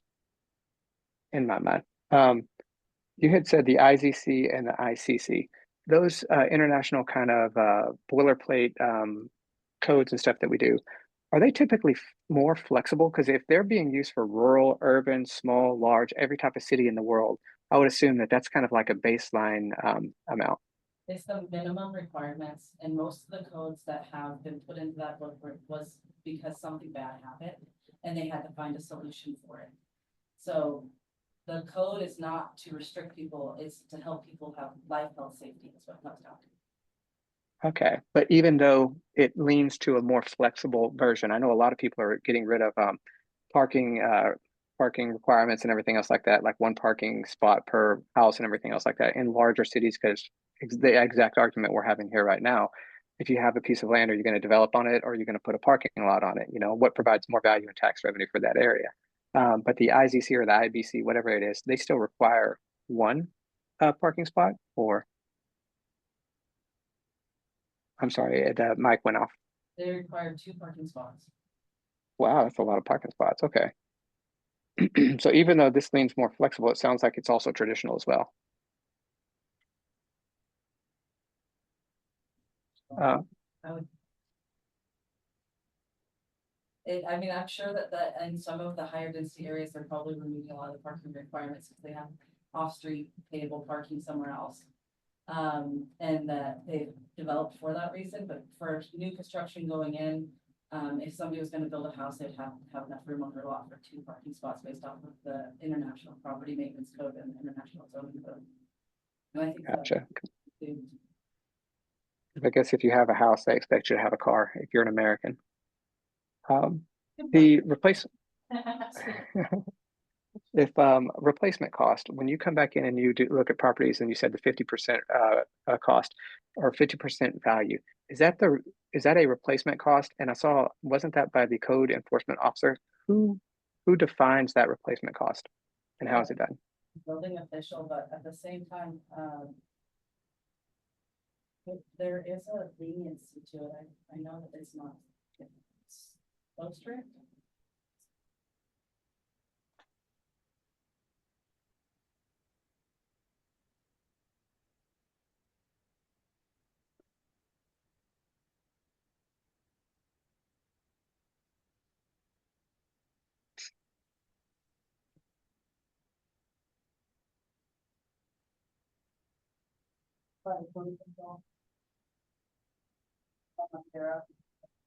It's on page 36 of 168.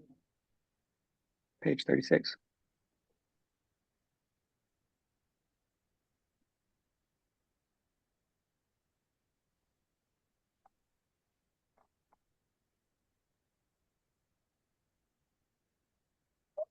had a couple fires in Alpine, and typically, what we'll do is have them, get an engineer sign off on it, and, as long, I mean, this is for non-conforming, which is completely separate than what I'm talking about, but if the house was to catch on fire and it's conforming, or if something was to be damaged to that degree, we would require, and they wanted to remodel it or repair it, we'd have an engineer sign off on it.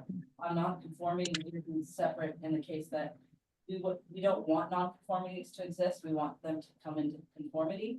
And so for that matter, it would be up to the code official to make that decision if, it was exceeding the 50%. Okay, perfect. That's where the Last Board of thing. Appeals- That's where the Board of Appeals come in, which we needed. Well, say yes. That the business standard, building and standards. No, it's something different, but it keeps the code of, it keeps the building official in line. It keeps them-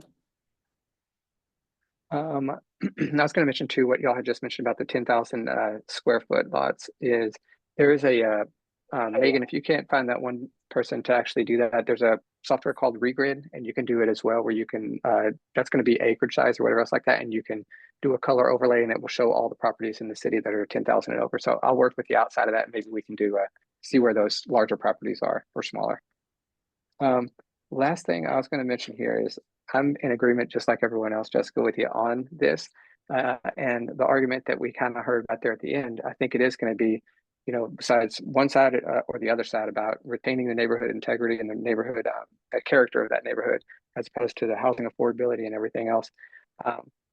The concept is, there's a concept of gentrification and gentrification, where if you don't allow any development within an area, then all of a sudden, if capital does come to that area, it's going to just build one building that may not have the character of that neighborhood. Think like if you were building a 5/1, a big or a big apartment complex or something like that in a neighborhood, that's going to house, you know, maybe 40 different units when that could have been spread out by passing them over through additional dwelling units or anything else like that.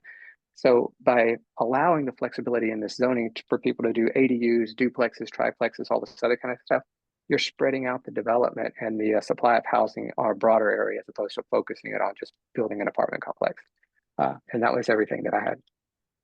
Residents are making money, not just one owner.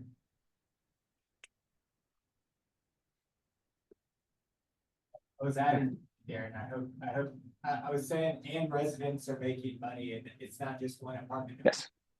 Yes, I do agree with you 100%. Anything else, Darren? No, sir, that was it. I do have one follow-up question. C1 and C1A, why'd you leave them both there? So, You wrote one.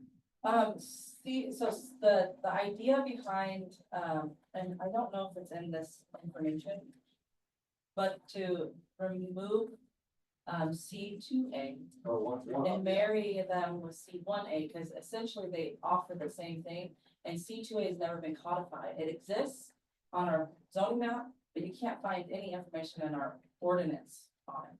We had to look up history to find it, but when you mirror them side by side, the C2A and the C1A, which are sub of commercial, have the same option, so it's pretty much making the purple and the yellow one color.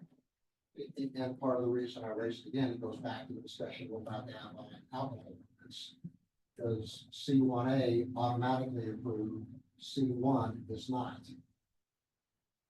C1A or C2. I'm sorry, C2 Yes. is the automatic approval. Yes. Regardless of location, C1 has to get approval.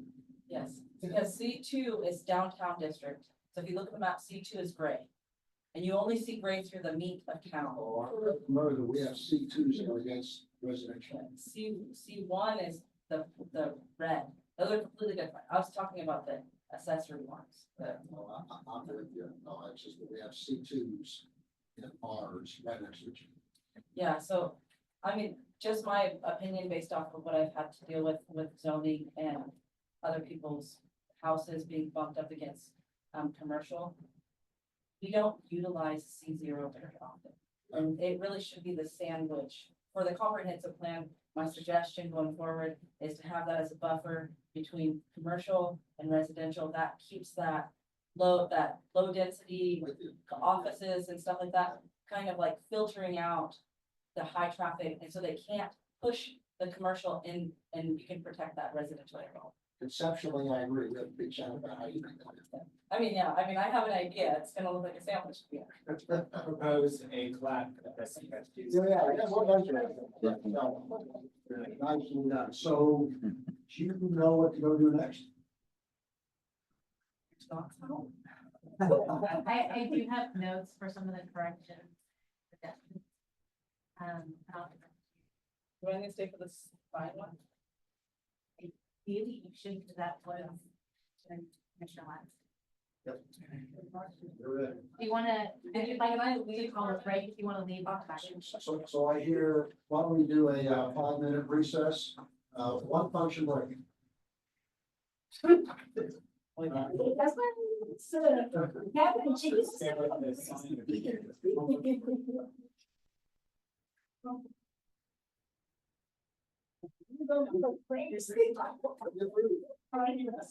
thought I was gonna shut up.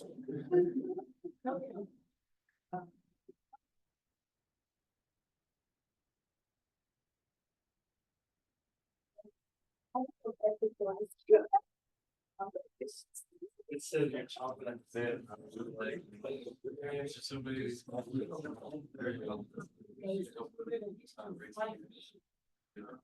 That's what I'm hearing.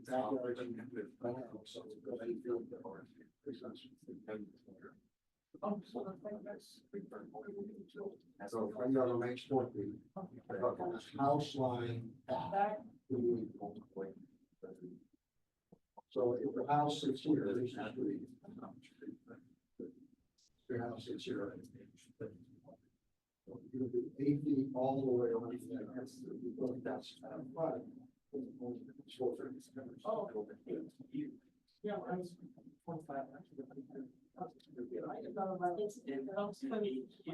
Oh, yeah. Yeah, and it has to do with the street address side of the states.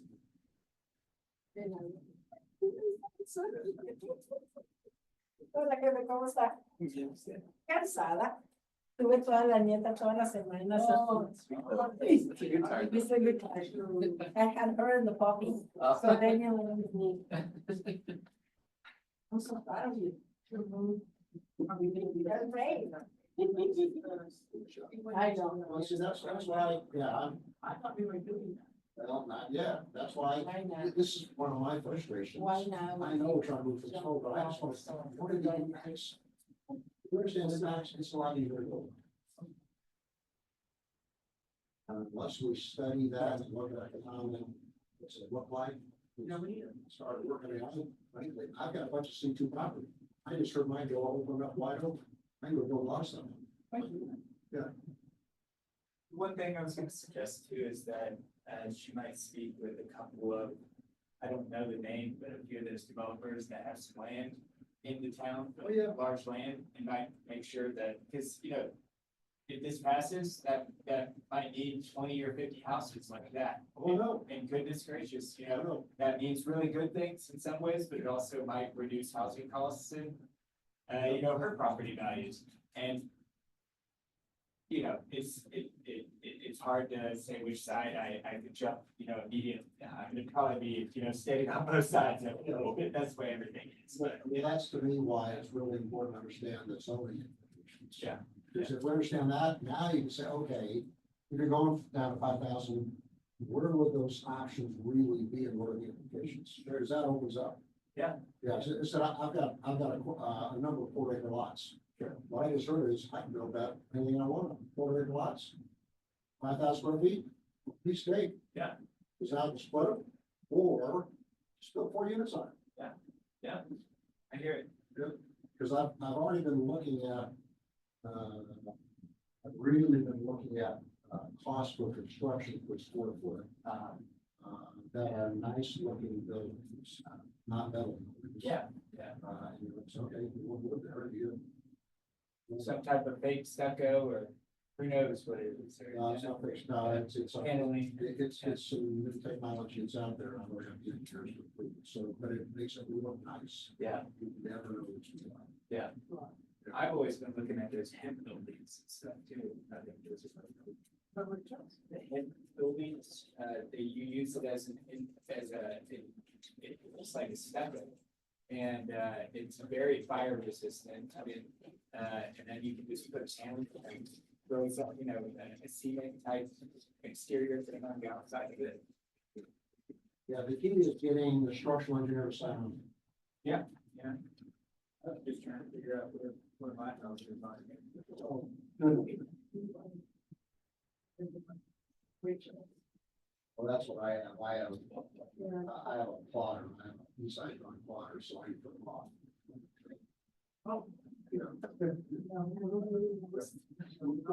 I just think I do everything but the not. Well, that's why I be good to go with that. So we're going for that for 2013 one.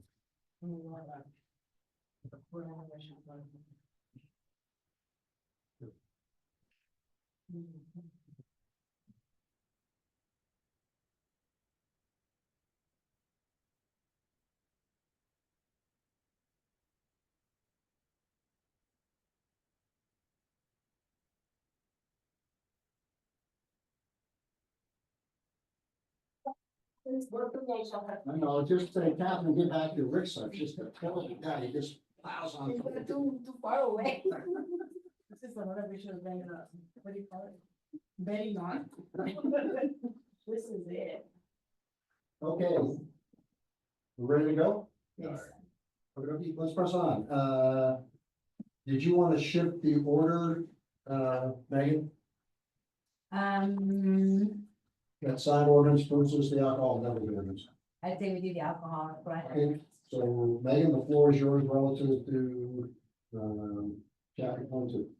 So this is the discussion regarding a proposed ordinance amending chapter 22, businesses to the Alpine Code of Ordinances, establishing regulations and requirements regarding the sale of alcohol within the city and providing for specific zoning districts in which alcohol may be sold, providing the establishment of up to a $500 penalty per occurrence for violations of the ordinance.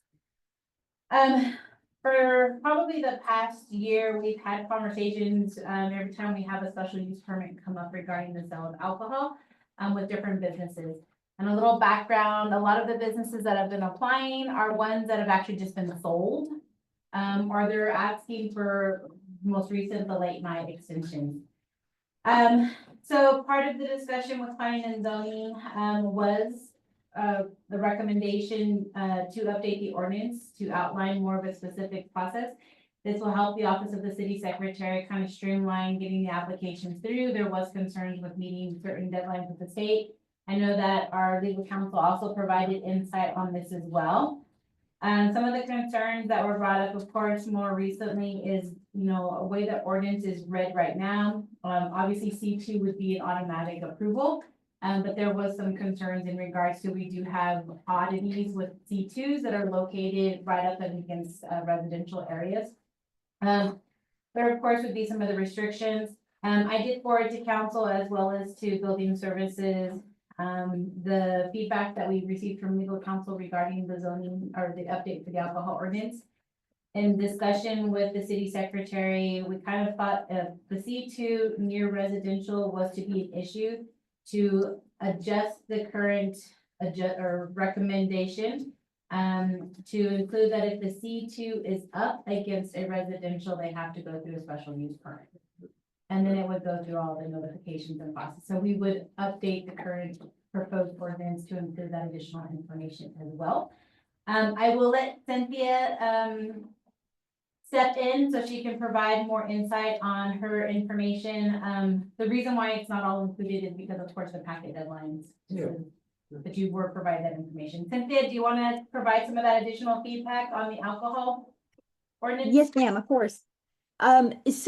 Within the proposed ordinance, we have a 3 sections in there where it would prohibit the sale of alcohol in residential zone districts. And so the issue there is that the city, unless it is an actual provision in the charter that says thou shalt not sell alcohol in residential districts, you can't control the sale of alcohol in residential districts in this manner. The city can control it. We just have to get those changes moved over into the zoning ordinance changes and say, no sale of alcohol, or prohibit, certain types of businesses that sell alcohol in those specific residential districts. And then, of course, allow it by use, as a use by right or as a use by special permit, in those areas of the city that you do want them in. So it's just a little tweak up to how, or the approach of regulating them. Again, like I said, you can regulate them. We just have to make sure that we get the right regulation in the right tool, in the right vehicle.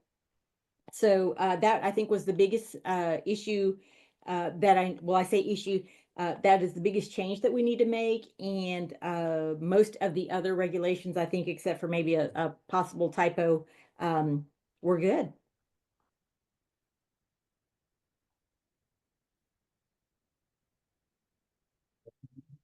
So based on Cynthia's feedback,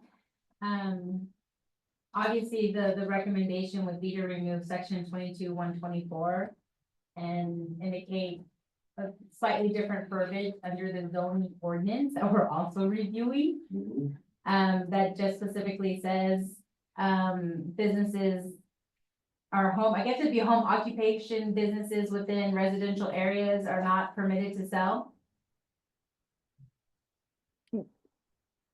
That, I think that's a good start for the language, and we can kind of massage it a little bit from there. Now, I would like to get Gio's input because he did work on this ordinance. So I modeled this after City of Richardson. It's pretty identical. I mean, I obviously took out their zones and I put in ours, things of that nature. But other than that, I thought it was pretty solid, and I like just, the flexibility of being able to have something structured that makes sense that I can approve. Because I have heartburn being that there is a state statute saying I have to sign off in 30 days and not doing that is really the thing. I don't, I think it would be ideal if we could find a way to do that, even though I know we're up against some significant zoning issues in doing so. So That's it. it's a little scary. I mean, like, you look at this map and the C2 and C1s, there's random ones well up into, on 118. So that's Yeah. where we thought the best compromise would be that those districts, like the C2, where it'd be a straight pass, but if it abuts a residential, it would have to go through a special use permit. Okay. Yeah. I see what you're And by abutting, do you think there's like a footage requirement that we should implement, or just the property line? I think it should be property line to property line, because that's where the issue is currently. C0 would obviously negate that because you would have space. I think square or footage is sometimes hard. Prime example, the regulations by the state with beer and wine being sold near schools. So that square footage is, very, very small. But I think that kind of was a good thought process on Jews in the compromise with, if it does, but specifically property line with the residential, then a special use permit would be required. Otherwise, the city secretary could approve the C2 or C2 license. And so what do y'all think about the off-premise one? There's a because really the main concern that we brought up is the on-premise and the C2, I think they're louder. So the off-premise makes sense to you as far as being automatically approved for C1, C1A, C2. So the only one C1, C1A, C2. I would say most of the grocery stores, so we wouldn't have to make the go through the special use process, especially being that they might have already had a permit. I think you do. So off premises that they buy and leave. Yeah. On premise is gonna be your hotels, your bars, your restaurants. So right now, the way it's worded, off premise would automatically go through the process. And then, yeah, it'll be signed off on. And then we would make a slight adjustment to the, on premise that the C2 abutting a residential housing are good. So that we're not picking anybody out. The Ritchie and VFW that we just did, the Legion. So the Legion and the Ritchie would have to go through. Absolutely. Which they did. So this would be, so everyone who's currently has the permits, Yeah. they're not going back through the Oh, of process course, again. I'm just trying to. think, like, Unless if they sell, Yeah, or for example, the Holland Hotel, they're reapplying, not only, I mean, they did, I think they've got some new financial partners or reestablishing things. But if they also let the permit lapse, like it becomes dormant, they don't use it, they're remodeling and, you know, similar to right now, yeah. then they would have to reapply. And so then it would be, instead of, if it's right up against residential, it's a special use permit. If it's just a regular, you know, C2, C1, you know, Geo would just be able to sign off and they would still pay their permitting fee. Yeah. That was alcohol beverage. Yeah, it gets back to consistency, which we're all trying to work, to meet those unique features. Yeah. Around here in the last- I love that it brings in a little bit more of the community to talk about this, have an open conversation if it's somebody's problem, yeah, where they live. Yeah. Now, just to, for clarification, because I misused my terms, there would be no permitting process for the ones who automatically get signed off on. But they would still have to pay their, TABC fees and all that. The Yeah. city does have that. Is there a random C1 on? There's quite a few random C1s on Highway 118 and where I would see are some residential areas. Yeah, and that was my other, but luckily, the on premise is usually the more controversial one. But, you know, there are some commercial spots on C1 where they wanted to, if it's approved and it's an off premise, then it would automatically be approved in that spot. So that If is it a little wasn't, if it was on premise, it wouldn't. on premise, it would mostly, Yeah. that's only gonna be C2, right? Yeah. For this ordinance. Yeah. So, there is far less C2 spots. Yeah. They do exist. but, Yeah. Can't fix it all, right? The C1 really is what we have an issue with the spots. So, you know, if somebody wanted to come, like, that's all been like a convenience store in their neighborhood, I'm assuming we have to let them. Private membership, do we only have one? The Alpine Country Club, or do we know of any others? I'm not aware of any. I don't think it's country club. Is it private? So if it is, I'm not a member and I've had a few. Yeah, So I make that but- say it's a private membership. Okay. So it's a. I think they, Forceful manage. I think in the past they did the social membership and then they had the actual. There are some clubs in town. And these are like little game. Yes. Yeah, okay. Interest. So any thoughts?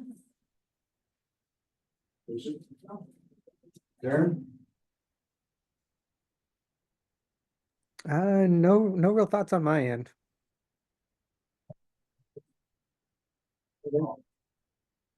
So Cynthia, if we can get the language, we'd like to follow the same schedule with the ordinance, having it first reading April 1st. If we make those adjustments, do you think that would be okay? Yes, ma'am. Yes, ma'am. You know, the tweaks are pretty small, as for this one and then, you know, for the corresponding one over in the zoning ordinance. So I think we should be able to keep with y'all's schedule.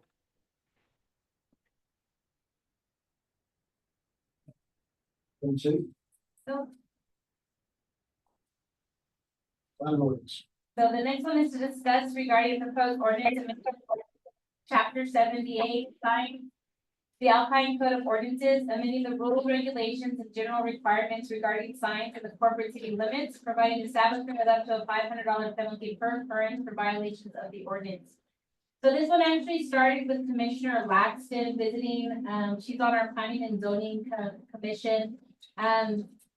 We've all seen the signs that are empty and tall, just the metal structure is what's left. That's what kind of initiated the conversation. She did a lot of research and went back and forth. I know she visited with the building service department. She did work with Jessica on trying to update it. They did talk about the different cities, different, sign structures, what's allowable, what's not allowable. Not wanting the huge billboards that you see over, the major highways, wanting something more, ground level. Some of the discussion also included, how do we regulate them? Where are they allowed? We do have the home occupancy. Can I put a huge billboard in front of my house? This is my new home, my apartment, business. They did talk about what we call the sandwich signs. Those are the foldable A-frame ones that you see. So that's information is also included in here. Of course, there's some exemptions for traffic signs, that kind of things. So she took some time and they updated it. This was presented to planning and zoning because it was one of their initial conversations, and they did approve the recommendation to move forward with city council. I did ask Joe because we've had some conversations on the political sign side as well. So Gio did work back with Jessica and they did add a section addressing the political signs. We really can't regulate a lot of that because there are some state guidelines that we do need to follow. So we make sure that we took that into account as well. And then of course, the sign height and location. I tried to do the best summary as possible to give an overview of everything that is being currently in there, being proposed. I did have, once again, we did send this to the legal counsel, Cynthia did come back with some feedback as well. So I would like her to present as well, since we are waiting for Jessica to return. So Cynthia, if you don't mind providing us your thoughts. Yes, ma'am, of course. And my apologies, I feel like I'm a dream crusher this evening. So overall, one of the key things that I noted with the proposed amendments to the zoning ordinance is that they are, again, we've got a little bit of a combo thing happening within the signed ordinance. So home rule cities, you all have the authority to regulate signs, period. Right? There are some, ifs, ands, and buts on your sign regulations, but, overall, home rule authority, you can regulate signs. General law cities don't have that same authority, right? They have to have something that's actually written in code somewhere that says you can regulate, signs in a certain manner. And the ordinance that's presented has a little bit of both. It has sign regulations that appear to be under the authority of the city's home rule authority, and then it has sign regulations that are tied to zoning districts or referencing zoning in some way. And so what we have to clear up is, what exactly do we want to do with the proposed changes there, and do we want to regulate by districts? Certainly lawful, and you can do so, or do we just want to rely on the city's home rule authority, with which to regulate signs? So overall, that was my biggest comment. It's just trying to figure out, how can we make this work? Again, choosing the right tool and the right vehicle, for the type of regulation that the city wants. Now, what's been proposed is lawful. We just got to make it sure that I get it into the right format and into the right form. So I will give y'all for instance, on page 15 of the ordinance, we have there that, R1, R2, and R4 zoned residential districts, and then it lists out there, the requirements for, the signage in that area. So because that is a regulation that as proposed, it is a zoning regulation. So that would need to be in the zoning ordinance and part of the zoning, zoning changes, done there. So Cynthia, Jessica and I had a back and forth on the sign ordinance. And I think we kind of came to the same assumption for a section like that you just mentioned, would this be acceptable to just cut it from this ordinance and add it to the zoning ordinance? You absolutely can, or, you know, if these are regulations that make sense across the city, you can say, and these are, you know, time, place, and manner regulations for all signs, you know, no illuminations, no moving, no flashing. You know, whatever y'all feel, you know, best serves the city. Since I know that it's already an established ordinance, would it also be possible, I know that Jessica and I had mentioned, just kind of a cut and paste and add it as a new subsection to the zoning? Or would that not quite work?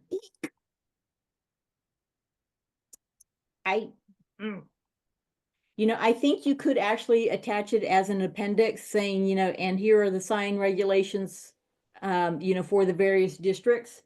We would just have to make sure that we give notice to the codifying service that within, you know, those particular districts, that there's a note there or that hyperlink that says, and oh, by the way, check your, you know, click here for your sign regulations. But I think that would work. We could, you know, we could attach it as a form of a, I'm going to call it an appendix, but whatever language our code service uses to recognize an additional piece of regulation. Jessica? Are you comfortable with that? I think it would be kind of a nice to have that the appendix under the zoning, since it does address the zoning. I know we had a brief, you know. So I guess the confusion, I kind of stepped in when you were talking about what you were having issues with. So if we just removed the zones it was in and what we have already situated here, would that fix it, or just moving the whole thing to zoning ordinance, right? Cynthia? Oh, I'm so sorry. I didn't realize you were posing that question to me. Eek, I would think it would it make would, the whole section, remove chapter 78, put it in the zoning, Yeah, because a that's what lot we of this is just- yeah, that's what we referencing specific zones, including the political sign ordinance, which talks about it'll be accepted in all zones, things of that nature. And that, you said, it should work, if you're all right. I think so. I think so. If we just say, hey, we're going to attach our signing regulations and make it part of the zoning regulations as appendix, you know, appendix 1, 2, 3, 4, 5. And then we just have to go through and make sure that,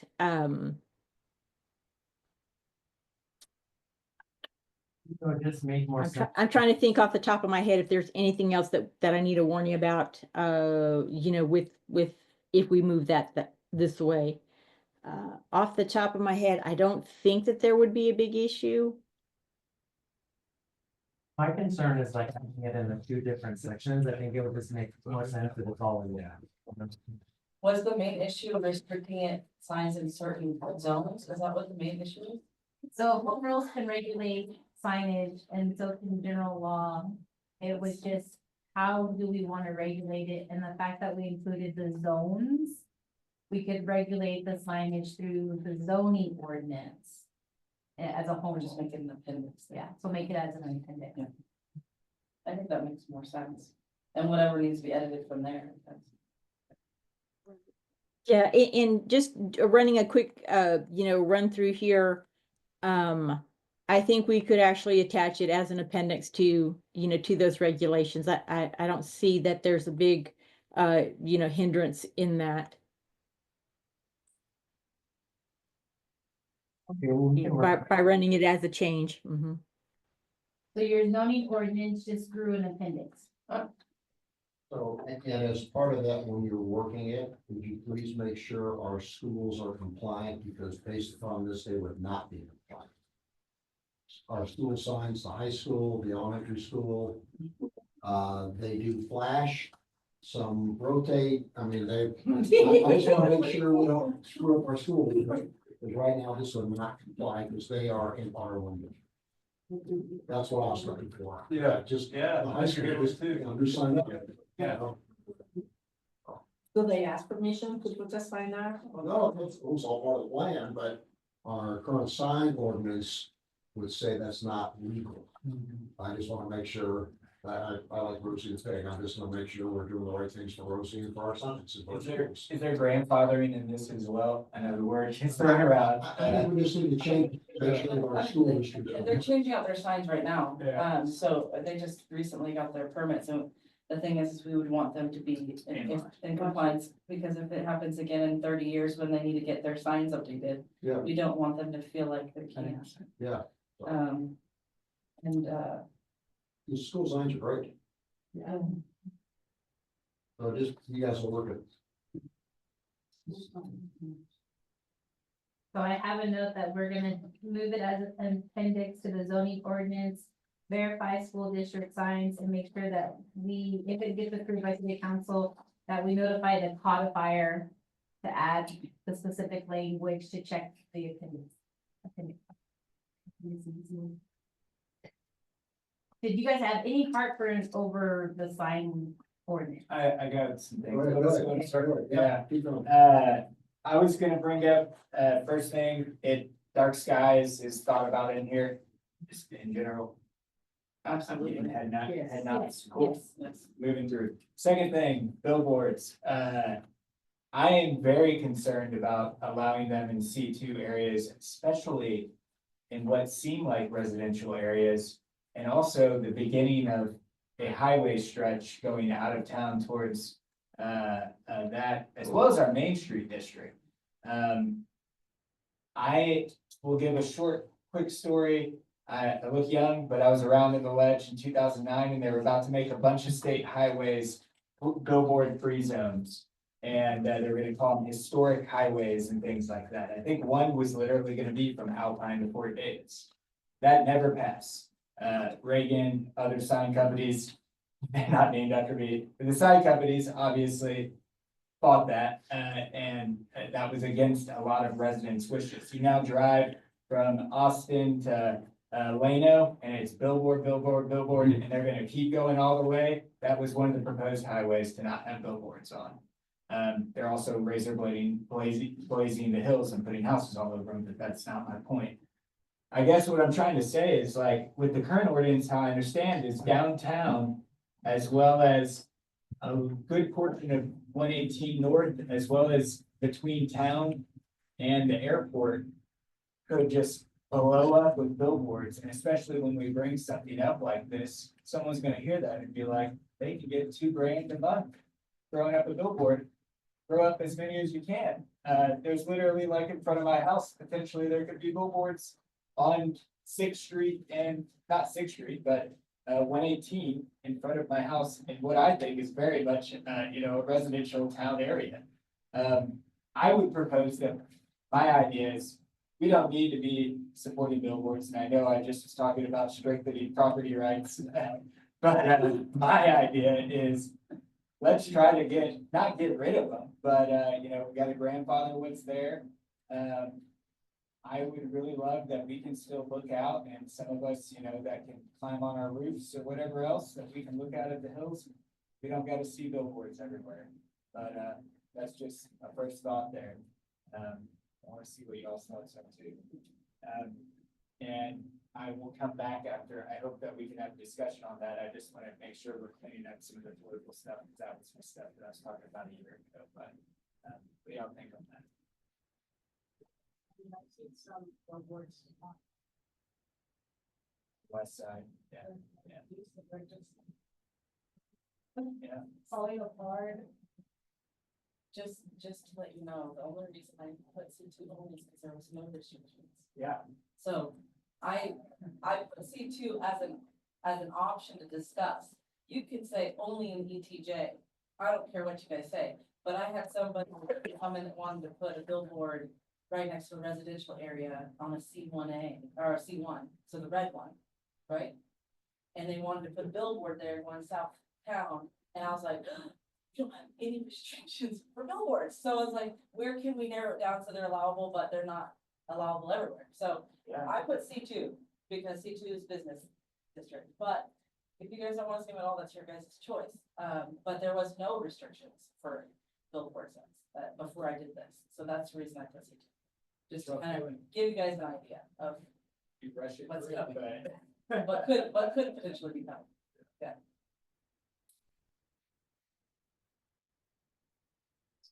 anyone have comments on that? If I propose an amendment when this comes up to have no billboards in our town, would that be something y'all could eat? If I even propose something of no in the ETJ, would that be something that y'all can eat? My bias.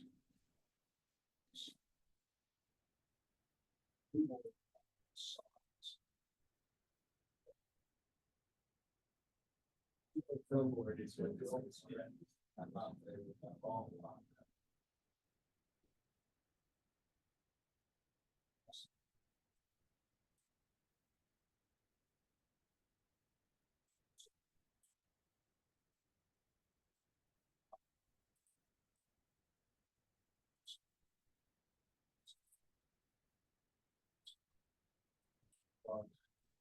Sign.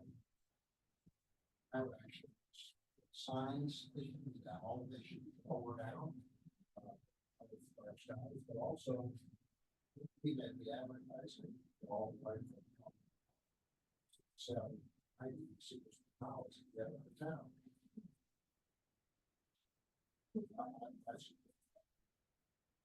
I think that's a legacy thing. I'm gonna toot my shoulder for a second, but at the same time, like, that's something that y'all can brag about too, to your neighbors. I couldn't imagine someone saying that they want a bunch of billboards through town, or just right on our outside blocking our beautiful views. It raises the question about ETJ. Do we have authority to regulate signs in the ETJ? Based off of our ordinance, yeah. I know our ordinance says, I'm just talking about, this is a lawyer question for Cynthia. Do we have the authority to regulate signs in the ETJ? And Cynthia, I'm gonna bring you some feedback on that. The city in 2022 had this discussion regarding the ETJ and what we could enforce and couldn't enforce. And Alan Bojarquez was working with us. The council at the time did table it because it did require a agreement with the county.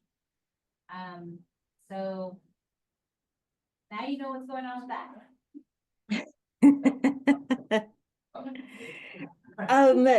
So what I will say is that, off the top of my head, the city has limited authority to regulate signs in the ETJ. I would need to double check it a little bit further, but if the will of council is that, y'all do want to prohibit billboards in the ETJ, give me the signal and I will confirm, if that is an option for y'all and we can, pick it up as an amendment to the ordinance moving it forward.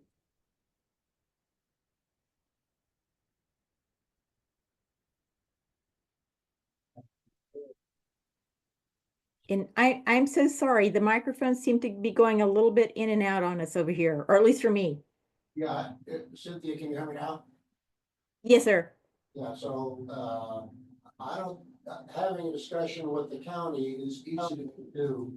I'm just wanting to make sure that we have the authority to control signage out there if we so choose to. What I'm hearing is, we'd like to, and I'm happy, therefore, we're gonna head down that path and say, yay, early, we can, then I'll go have the discussion with commissioners. Right.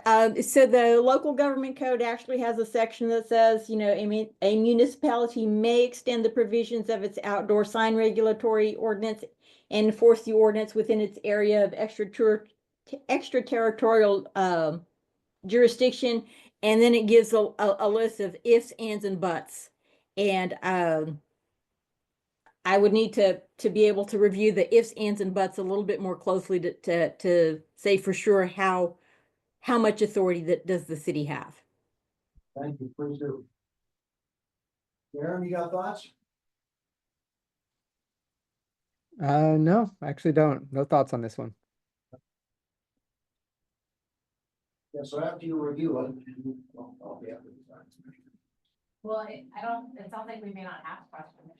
If legislative code, yeah. we're- It is the authority, my view is, interrelationships. real here. You do have billboards, I don't know if they're the height requirements, but I know there's one for the, That's true, right, Chance? Spicewood one, too, I think is right. yeah, I'd say, If we're talking about the county, it's something that has been brought up multiple times for code enforcement, building services, utilities, is an interlocal agreement, because that's something that we don't have. and that's what the city tried some boards and it was. That is something that would be beneficial for Alpine, because the ETJ is essentially room for growth, right? It's room for growth. So if we had an interlocal agreement with the county, because they have no building standards in their jurisdiction, we supply a lot of water and wastewater to them.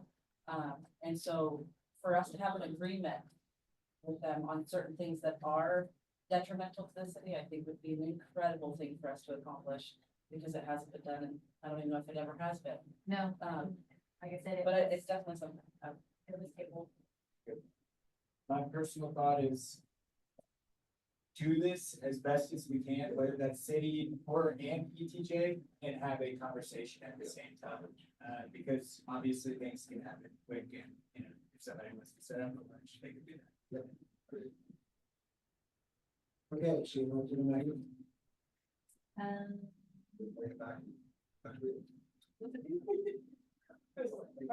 Well, for the sign ordinance or for the, so the sign ordinance is gonna become an appendix to the zoning. There was some of the zoning ordinance, but there's a number of other things that you. The school district signs need to be verified, the codifier, we're gonna double check the ETJ, as far as just making sure the do's and don'ts line up for the billboards. And that was, I think we still have more discussion, well, no, Darren didn't have any, you said I you got have one more thing on political, it should be quick. Is there places that we think, like, what is a temporary political sign versus a permanent political sign? That's the biggest question. There's a Okay, I'm kind of looking at it and it says that yeah, no greater than 20 square feet. Be 8 feet high, things like that. Obviously, could a permanent political sign also be the same thing? Where, because we don't define that, it's my, As far as permanent, in what sense, that you're gonna leave it in your yard forever? So there's a time yeah, frame that was put in. yeah. Also, there's another thing that needed to be updated. Darren and I have caught it, is the political sign definition does not match what's in the zoning code. It just says something that. Yeah, and we're getting rid of fees or any licenses for those, yeah. Yes, I was going to say the definition for political in the ordinance would seem kind of vague or general compared to the ICC. Yeah, it needs to be updated to what's the ICC, which I can grab it and show. My only other concern is like issue oriented, like I support public schools or something being put in someone's yard. Where does that fall into this? I'm just making an example. I do support public schools. I think that kind of falls into the definition that Jessica's looking for here, because that was my question about the vagaries of what is political and non-political.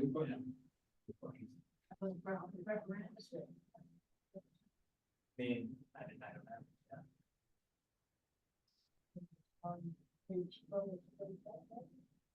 know. So the political sign definition on page 108 of 168 needs to be updated to what matches the ICC. I was looking at page, it starts on 16 and 25. Oh, section. Here it is. And I'm just wondering, you know, I mean, there are people that still have political signs theoretically in their yard right now. Good or bad, whatever. Put in that yeah. time frame for that. Yeah, I get you. There is a time frame. It's 50 days, 60 days. Yeah. Yeah. what I'm wondering is would issues be in that? And at the same time, I guess, is there someone making an argument? This is a permanent sign, or is that just a dumb question? I don't see why we can't change it this. So without getting us too far off track, the answer is yes. And then we run into a bunch of First Amendment issues. So what I will say is just to keep us not from going too far off the track, if y'all run into an issue of, hey, we think this may be a political sign, can we enforce it? Check with legal first, whoever the legal may be, because maybe, this is something, 20 years down the road, before you start trying to enforce on it. Thought on issue-oriented signs, did you hear my comment on that? I'm sorry? On issue-oriented signs, say someone has, I support public schools in their yard right now, and it's outside of an election period, although, yeah, something like that. Is that the same? Yep. That could actually be an expression, a First Amendment expression, on something that is political in nature and qualify as a political sign. Okay. Right. So yeah, details matter when it comes to First Amendment issues.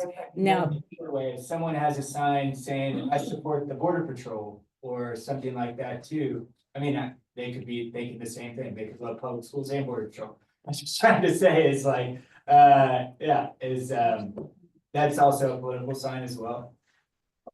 right. Because so that's potentially a political sign. And then the other issue is, if you're regulating on anything other than time, place, and manner, in other words, how long the sign can be up, where the sign can be up, and what manner they can be up in, you're going to run afoul of constitutional provisions. So just, always, when it comes to enforcement, just kind of keep that in place, time, place, and manner. Is that what we're regulating? If you are, you're on safer grounds. If we're concerned about what the message is and that it might be political, that's usually your clue to say, whoa, let's really stop and think before we actually take any enforcement action. And regardless of if someone has whatever views they have, we've seen many signs in people's yards before. I think there used to be, and maybe this has it as well, there used to be how many you could do or something like that. Is that still in there? Or like what I'm getting at, someone has 20 of the same sign in their yard. Is that regulated in any way, or is that turned into like it's a junky yard or something like that? So what I will say is the city can regulate the number of signs in a yard. So, if it's not in there, and to be perfectly honest, only the things that stand out to me as, being non-compliant are going to jump out at me, and I'm not going to remember the rest of the ordinance. Yeah. But if you don't have it in there and you want it in there, that is a lawful regulation to say you can only have, 4 signs, 3 by 8 or 3 by 6, no lights and no moving parts. Yeah. We might want to do like 2 of the same candidate or something, like, I don't know, 2 of the same issue or candidate or something, because otherwise, regardless of who you support, we're gonna turn into where houses want to turn their house into a billboard. I don't know. That's another question for council to think about. Well, there's about you can do whatever you want. Yeah, you can, yeah. So, That's one view, yeah. so we don't have, I understand your point. We don't have an issue right now. We know that political signs can only go up 60 days before and have to come down 10 days after for a campaign sign. And I mean, there's signs on Loop Road where I live that people says, I support pipeline, I support public schools. Yeah. My reaction is, have at it, it's your doggone house. Yeah. Whatever statement you want to make. I'm not sure it's in our best interest to go try and regulate that. Other than, to your point, you just don't want to see 18,000 signs on someone's front yard. That's kind of what my head. That's where my head was going Yeah. towards as well. And also, I'm bringing these up in a non-judgmental. Yeah, no. Or way of saying that someone should do something or not, or believe Yeah. in something or not, yeah. Even if it's not considered political, it'd be considered a temporary sign. And so if you read the temporary sign requirements, they're only allowable to be up for 7 days. So if it becomes an issue with code enforcement, your neighbor complained that they had multiple Yeah. signs, we would go the route of notifying them that they couldn't. I would hate for you to go have to deal Well, with I'm sure there's that. bigger, I'm sure there's bigger problems, but we do have to go on that. I mean, Yeah. like, we're not regulating everybody all the time trying to, you know. Sure, like, I know, it yeah. typically is based off your neighbor complaining or Yeah. somebody Yeah. driving by and saying, we don't like the way that looks Yeah. because we live in Alpine and we want it to look better. Yeah. So typically, those are the ones that I Yeah. have to respond to it no matter what. Yeah. And so if that's the case, then more than likely I'll go to that person's house and let them know that it's a temporary sign that you can have, but it has to be up for 7 days. Then they're gonna tell me 10 other people they don't like that have those issues, and then I'm gonna have to go around those. And are they gonna issues. take it down for one So- day and put it back up for 7 more days and, I mean. Instead of consecutive for, it tells you how many, like Yeah, 56 okay. days total, it's like 7 days for 8 times, and who's regulating that? I don't. Okay, But it I can move also- on. I just wanted to bring up those points. I thought they were a little valuable. In regards to your permanent sign, they would have to have a permit. Yeah, right, yeah. Okay. So that would be. Yeah. Okay, Okay, anything else? I'm good. Thanks. Pinocchio. Got enough? Thank you. More than you wanted. Thanks, Jessica. Or if I missed a good point. You're doing so good. Yeah, Like, oh, for you're- real. Like, Okay, maintenance, we're on the next one. Alpine Community Projects. The next item for discussion is to discuss the possible lease agreement with the Alpine Community Projects, ACP, to utilize the property at 205 Easel Ross, which is considered the former Sunshine House. So in part of the summit discussion, Kirsten had actually reached out prior about wanting a space that nonprofits and locals could utilize to follow up on a lot of the projects. I know that ACP has projects, Historic Association has projects. We do have available what we call the Sunshine House, the property at 205 East Ross Avenue. When she reached out, I did take it into consideration, you know, hey, that it would be valuable for the city to have occupants within the building. But obviously we would want to have some type of agreement in place. There are some things that still need to be repaired at the facility, which I have discussed with Kirsten. So in conversation, you know, and Rick got brought into the conversation as well, kind of like, well, let's do kind of an agreement and, you know, we'll help in certain ways, you know, we'd like to utilize the space. So this is very familiar to what we currently have in place with what we call the neighborhood center that we have the WIC program in. They would be utilizing this 1-year lease, let's see how it works. For a nominal fee of $1. The difference between this lease and the other one is the other lease, we're covering all the utilities. So this one, they would actually cover the utilities themselves. That would be your water, your wastewater, sanitation, electricity, you know, everything that would be involved. Of course, we would have an initial walkthrough, inspecting the building. There is a section of the building that would not be accessible to the ACP or individuals, and this is the section that has the kitchen. The gas is cut off to that section, the stove and all that not usable. That part of the building was actually never remodeled. So that would not be available for their use. There would be an outline, much like the contract we have with Neighborhood Center with regards to building maintenance upkeep. They would be responsible for cleaning, painting, and maintaining the front and sides of the building. They've already reached out and wanted to do that. They want to get that landscaping, you know, the tree did die. Oddly cut it off. Clean up that area. The paint has been coming off the frame. They'd like to adjust that. They would cover the utility costs. The use of the property would be exclusively for nonprofits and volunteer activities, subject to the city manager's approval. They wouldn't be able to rent the space.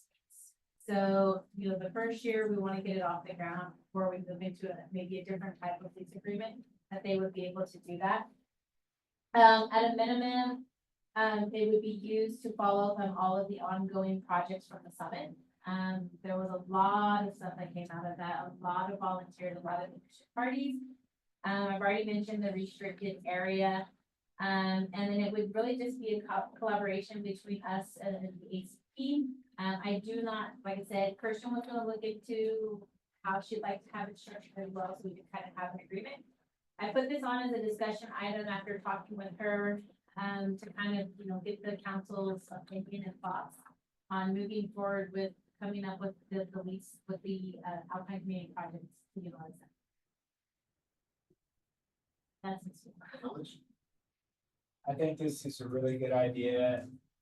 At the same time, I think maybe an extreme reduced cost of rent might be good after a year, but that's for folks to figure out. Oh, I think it's a good idea because the buildings, when they nobody leaves, they destroy. So if they want to keep it up, that would be a perfect opportunity to keep the building.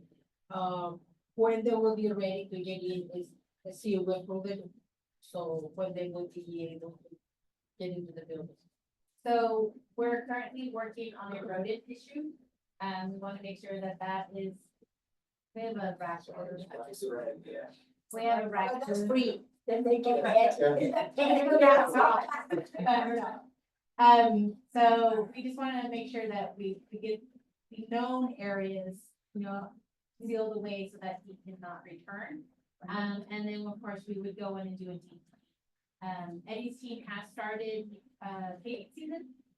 So we would be working with his schedule. So we're looking at least 30 days. We can move on, so. I think it's a great idea that's supposed to get done, and if you're gonna put,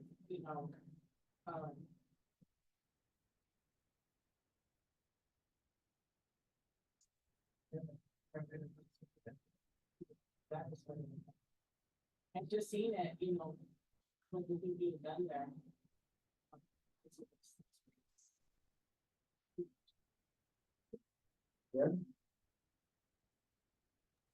No comments on my end.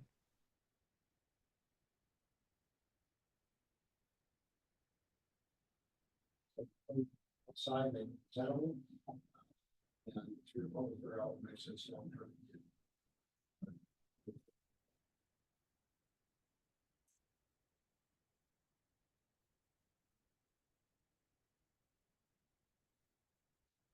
The next item on the agenda is one I put on. I just want to get the planning and zoning map updated.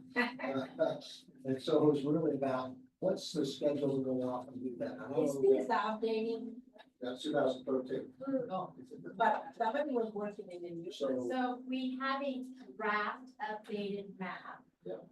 And one of the recommendations from P and Z, and it did go before council, they also recommended removing the C. In one or two, the two ways. It's the A, whatever. I think it's C1. Jessica, was C2A or was C1A? Oh, it's the purple and the yellow. C1A and C2A. So remove C. C2A. Yeah, Yeah, smash it together. you're gonna make them. So if you update the ordinance, and like I said, apple, orange, however you want to do it, we can update the map, but then when you update your ordinance, you're gonna have to go back and update your map again. Because you're removing a whole section, and of course, we want to make sure we notify everyone that your zoning hasn't necessarily changed, maybe the number description, but your regulations still the same. So we can move forward with it. I just know that during conversations, the recommendation from planning and zoning included changing or removing that section of the ordinance, which has to be done by ordinance, which had to be done based as well. So the sequence, I think I've heard is press on getting the zoning ordinance updated. We talked about the schedule for that, the next month and a half or so. Get that done, then we can go update the map. Yes. That makes sense? So it will be C1, C1A, or C2. So we're moving the C2A, so everyone would become C1.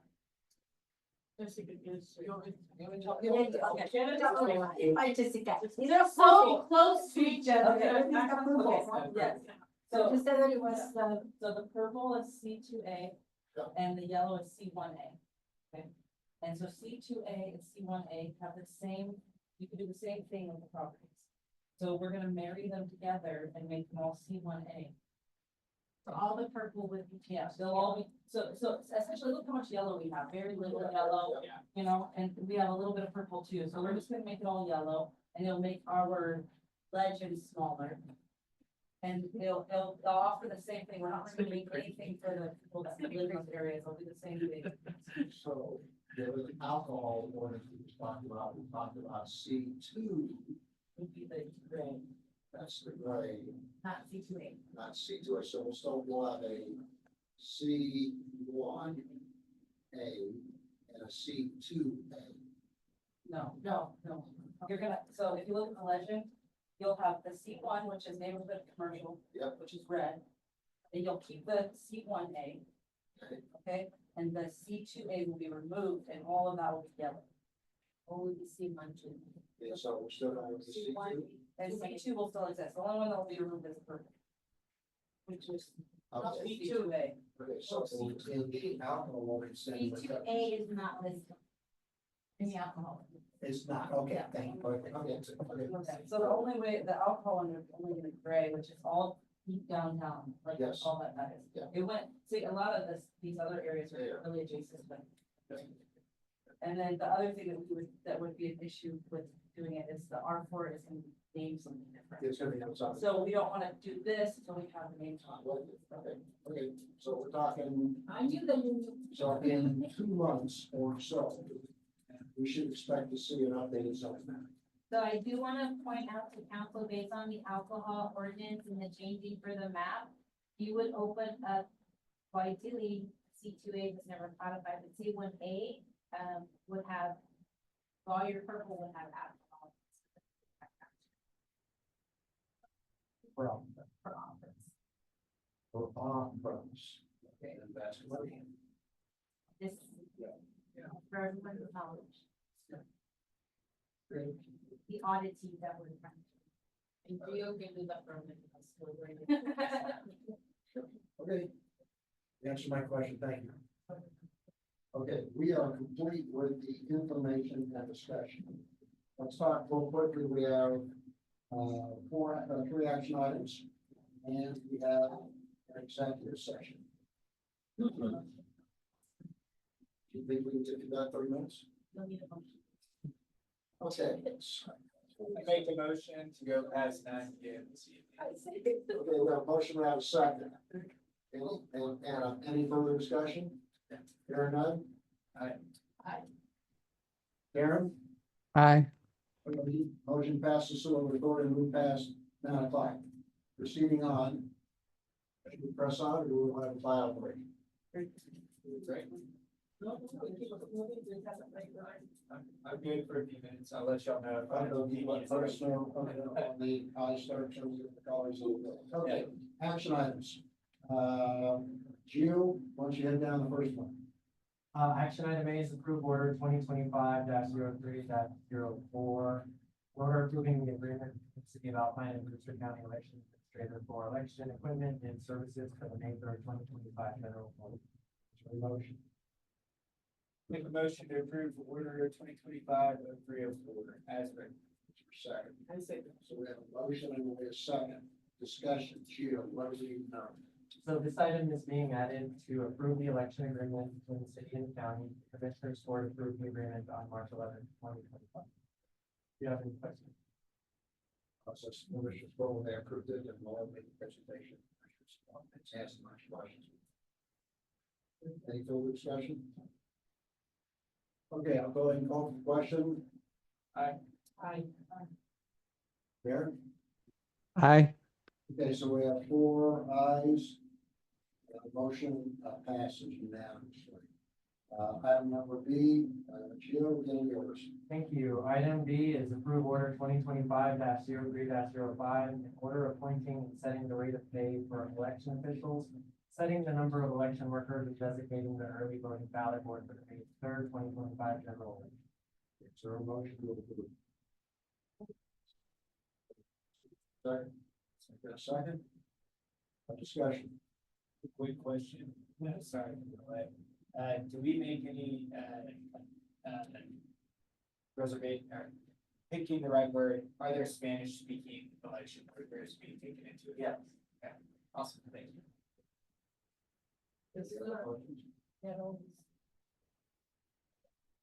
This solidifies all the appointments, and then it also has a provision in there that if something were to happen that has authority, like that. Thanks. So, seeing no further discussion, I'll call for the question. Aye. For nothing, motion passes. Let's go on to, item C. Action item C, Megan, this is yours. This is to approve resolution 2025-03-19, a resolution approving a financial proposal from Government Capital for the purchase of a new loader for the Public Works Department for 3 years at $78,606.17 per year. Okay, is there a motion? I'll make a motion. So, Chrissy makes the motion to approve. I have a second. Discussion, Megan. So in discussing with city council, I had brought it to your attention that the expense has been budgeted within the budget, but the revenue was not included. Unfortunately, Excel. So you have approved the expense. In January, we had the presentation from Government Capital in regards to the different ways to be able to move forward with some of our purchases, whether it was a bond, a certificate of obligation, that kind of thing. In light of what had occurred, I reached out to them for the equipment lease program regarding this purchase. Stephanie with Government Capital, who handles the equipment lease program, brought back the information. I did provide her with the current quote, which is through a buy board, so we don't have to go out for a request for proposal. She presented 2 terms, a 3-year and a 5-year. We have used this process in the past. When I first started with the city, we utilized it for the air conditioners at the police department. So this isn't a new process for us. The 3-year is $78,606.17 at an interest rate of 5.957 for a total of $235,818.51, which is what I'm recommending. The city could go for a 5-year at a lower cost, if you're concerned with cash flow at $49,861.93, same interest rate of 5.957 with a total cost of $249,309.65. I am recommending the 3-year. It does provide lower costs for our current process. Cash flow, I'm not worried about. I have spoken with Eddie Molinar in the Public Works Department. This is something that he has been requesting on his capital improvement, which is an asset. And that it would help moving forward with some of the additional projects they'd like to take on. I do want to bring it to the council's attention that on March 11th, we did have the demonstration of the zipper. They zipped up a block and a half in about 2 hours, and please take note that this was a demonstration. So there was, showing, and each of the employees got to take or participate in it. A little bit slower pace because, they just want to show how the equipment works. So ideally, it could have taken a shorter amount of time. In the presentation in October, Eddie has asked for additional equipment, including a new zipper, which was part of that discussion. I've already reached out to Government Capital in regards to a purchase of a zipper and the lease program. If council approves this tonight, I do have it set for discussion on April 1st for the zipper. That is roughly $330,000. With the conversation back with Government Capital, if that purchase is also approved, she may be able to give us a lower interest rate. But I would like to get this one approved so that if we choose not to move the direction with the zipper, at least they're moving forward with this one. But I would let Government Capital know, that we have both. The first payment would actually not be due until next year. So if it's approved, March, it wouldn't be due till March of next year. And it would just be part of the normal operating budget. So it wouldn't be considered debt. It would just be an expense that we budget for the next year. Roughly $330,000. And so she has come back with a quote on that one as well. And the difference is they do have a lease to own program, except for they put a lien. Government Capital doesn't put liens on the equipment. I don't have anything at this point. I have a question, maybe you understand. First is that for the purchase of the new one, and then for 3 years, and then they said the recommendation is to 3 years lease. Are we buying or we leasing? So it's an equipment lease program. It's lease to own. So we make the payments for the next 3 years and then it belongs to us. Okay. That's what I'm- Cost roughly 7% per year. Okay. Lucy? Well, I'm all for it. Darren? I had a quick question for Megan. Previous to, I guess probably about 5 years ago, one of the council members had priced out 4 or 5 different pieces or capital assets in order for paving. Did we ever get a price on what that was? 890 something thousand. Okay, and so these 2 pieces of equipment are going to run about $500,000? Yes, sir. Okay, and you don't foresee anything from the city's perspective? I know we all hear constantly about water infrastructure paving. You still think we'll have enough money for the actual asphalt and everything else to start paving over the next 3 years? So yes, I did talk to Eddie about that and did discuss that in order to go this direction, we would have to move the funds that we utilize, what we call paving, which is just kind of a bucket for the asphalt and all that. He was on board with it because this will take them back to doing some of the rebuild themselves. So they would go in, and I know Counselor Stevens has what did you call it? Chip seal light? I know, chip seal light, yep. But it would bring it back in-house, so they wouldn't be pushing, trying to still go, 50, 60 blocks, 40 blocks. They would be pushing about 20 to 25 blocks of completely like a rebuild. So instead of going for a 7-year extension on a road, we're looking at a 20-year extension. So ideally for the next few years, their paving would look different, but please take into consideration, they're still fixing potholes. That's a different piece of equipment. That's the hot patch machine that the city did pay for, and we do both. Okay, perfect. That was all my question. Anything else there? One question I have, Megan, what happens to the old one? So we've also had that conversation. He would like to keep the motor, because it still does run. We do have the occasion where it does stop running and we have to fix it, but he'd like to keep it as a backup. And then down the road, we need to part it off or auction it off, and they realize they're not using it. I've had that discussion because we like to save, that we would get rid of it. And but it is, I believe we estimated it at, I say 30 years.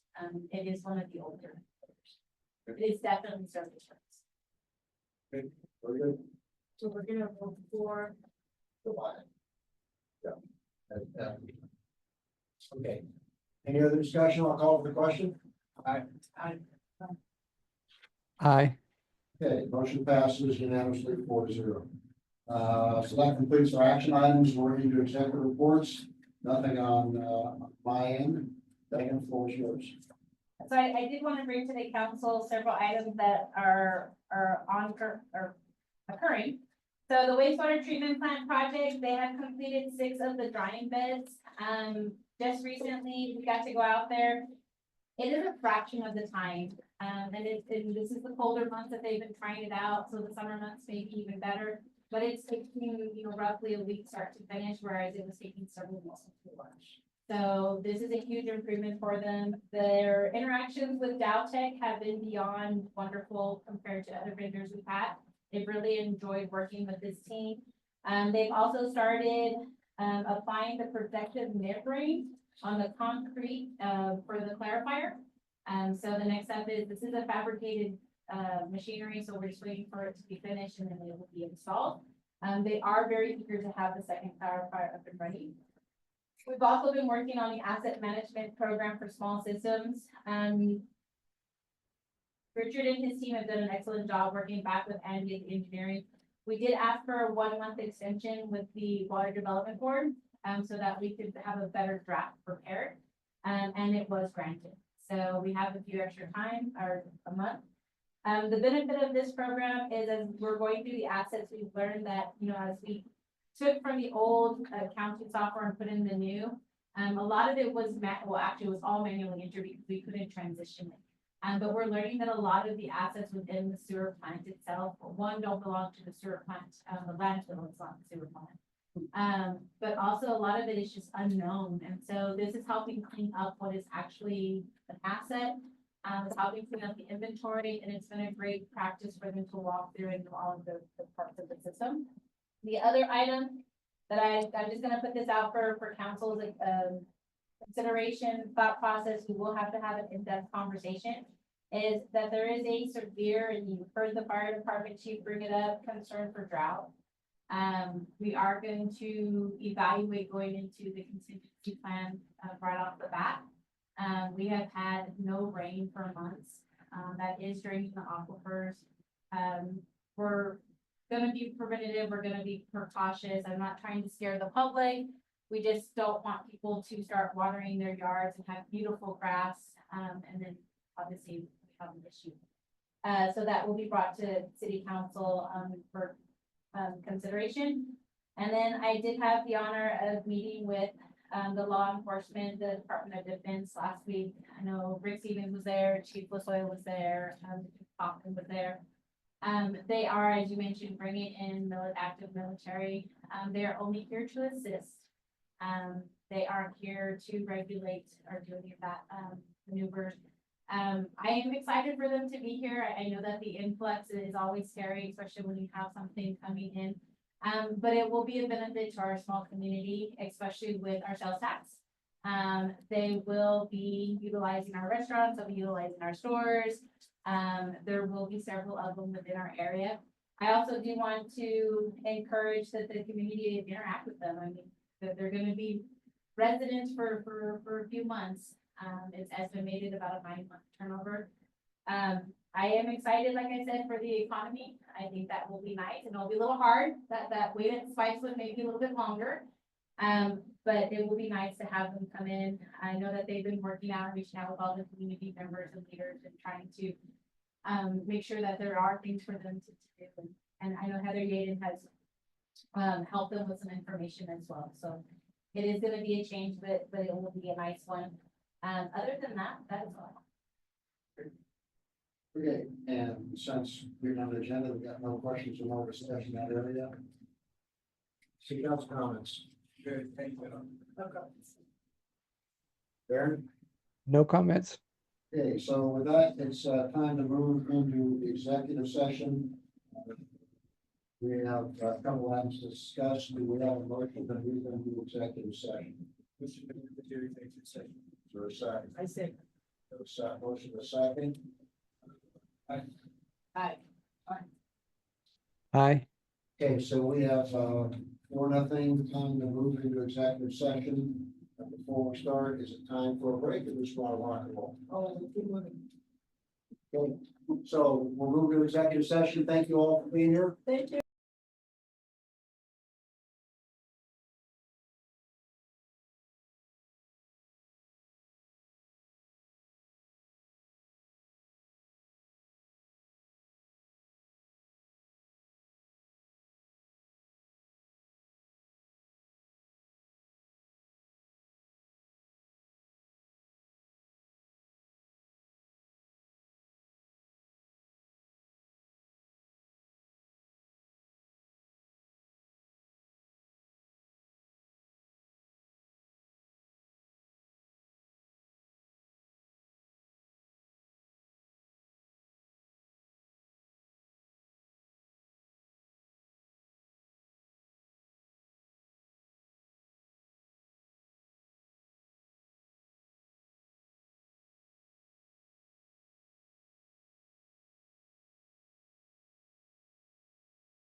Okay, so, with the executive act completed, is there a motion to go into regular session?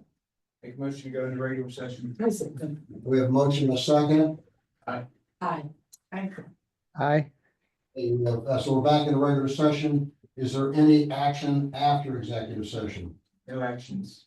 So no action after executive session. We don't need a motion for that, do we? Nope. Okay, with that, we're down to item number 16, adjourned, meeting's adjourned. Thank you all. Thank you, council. I appreciate your patience. Good night.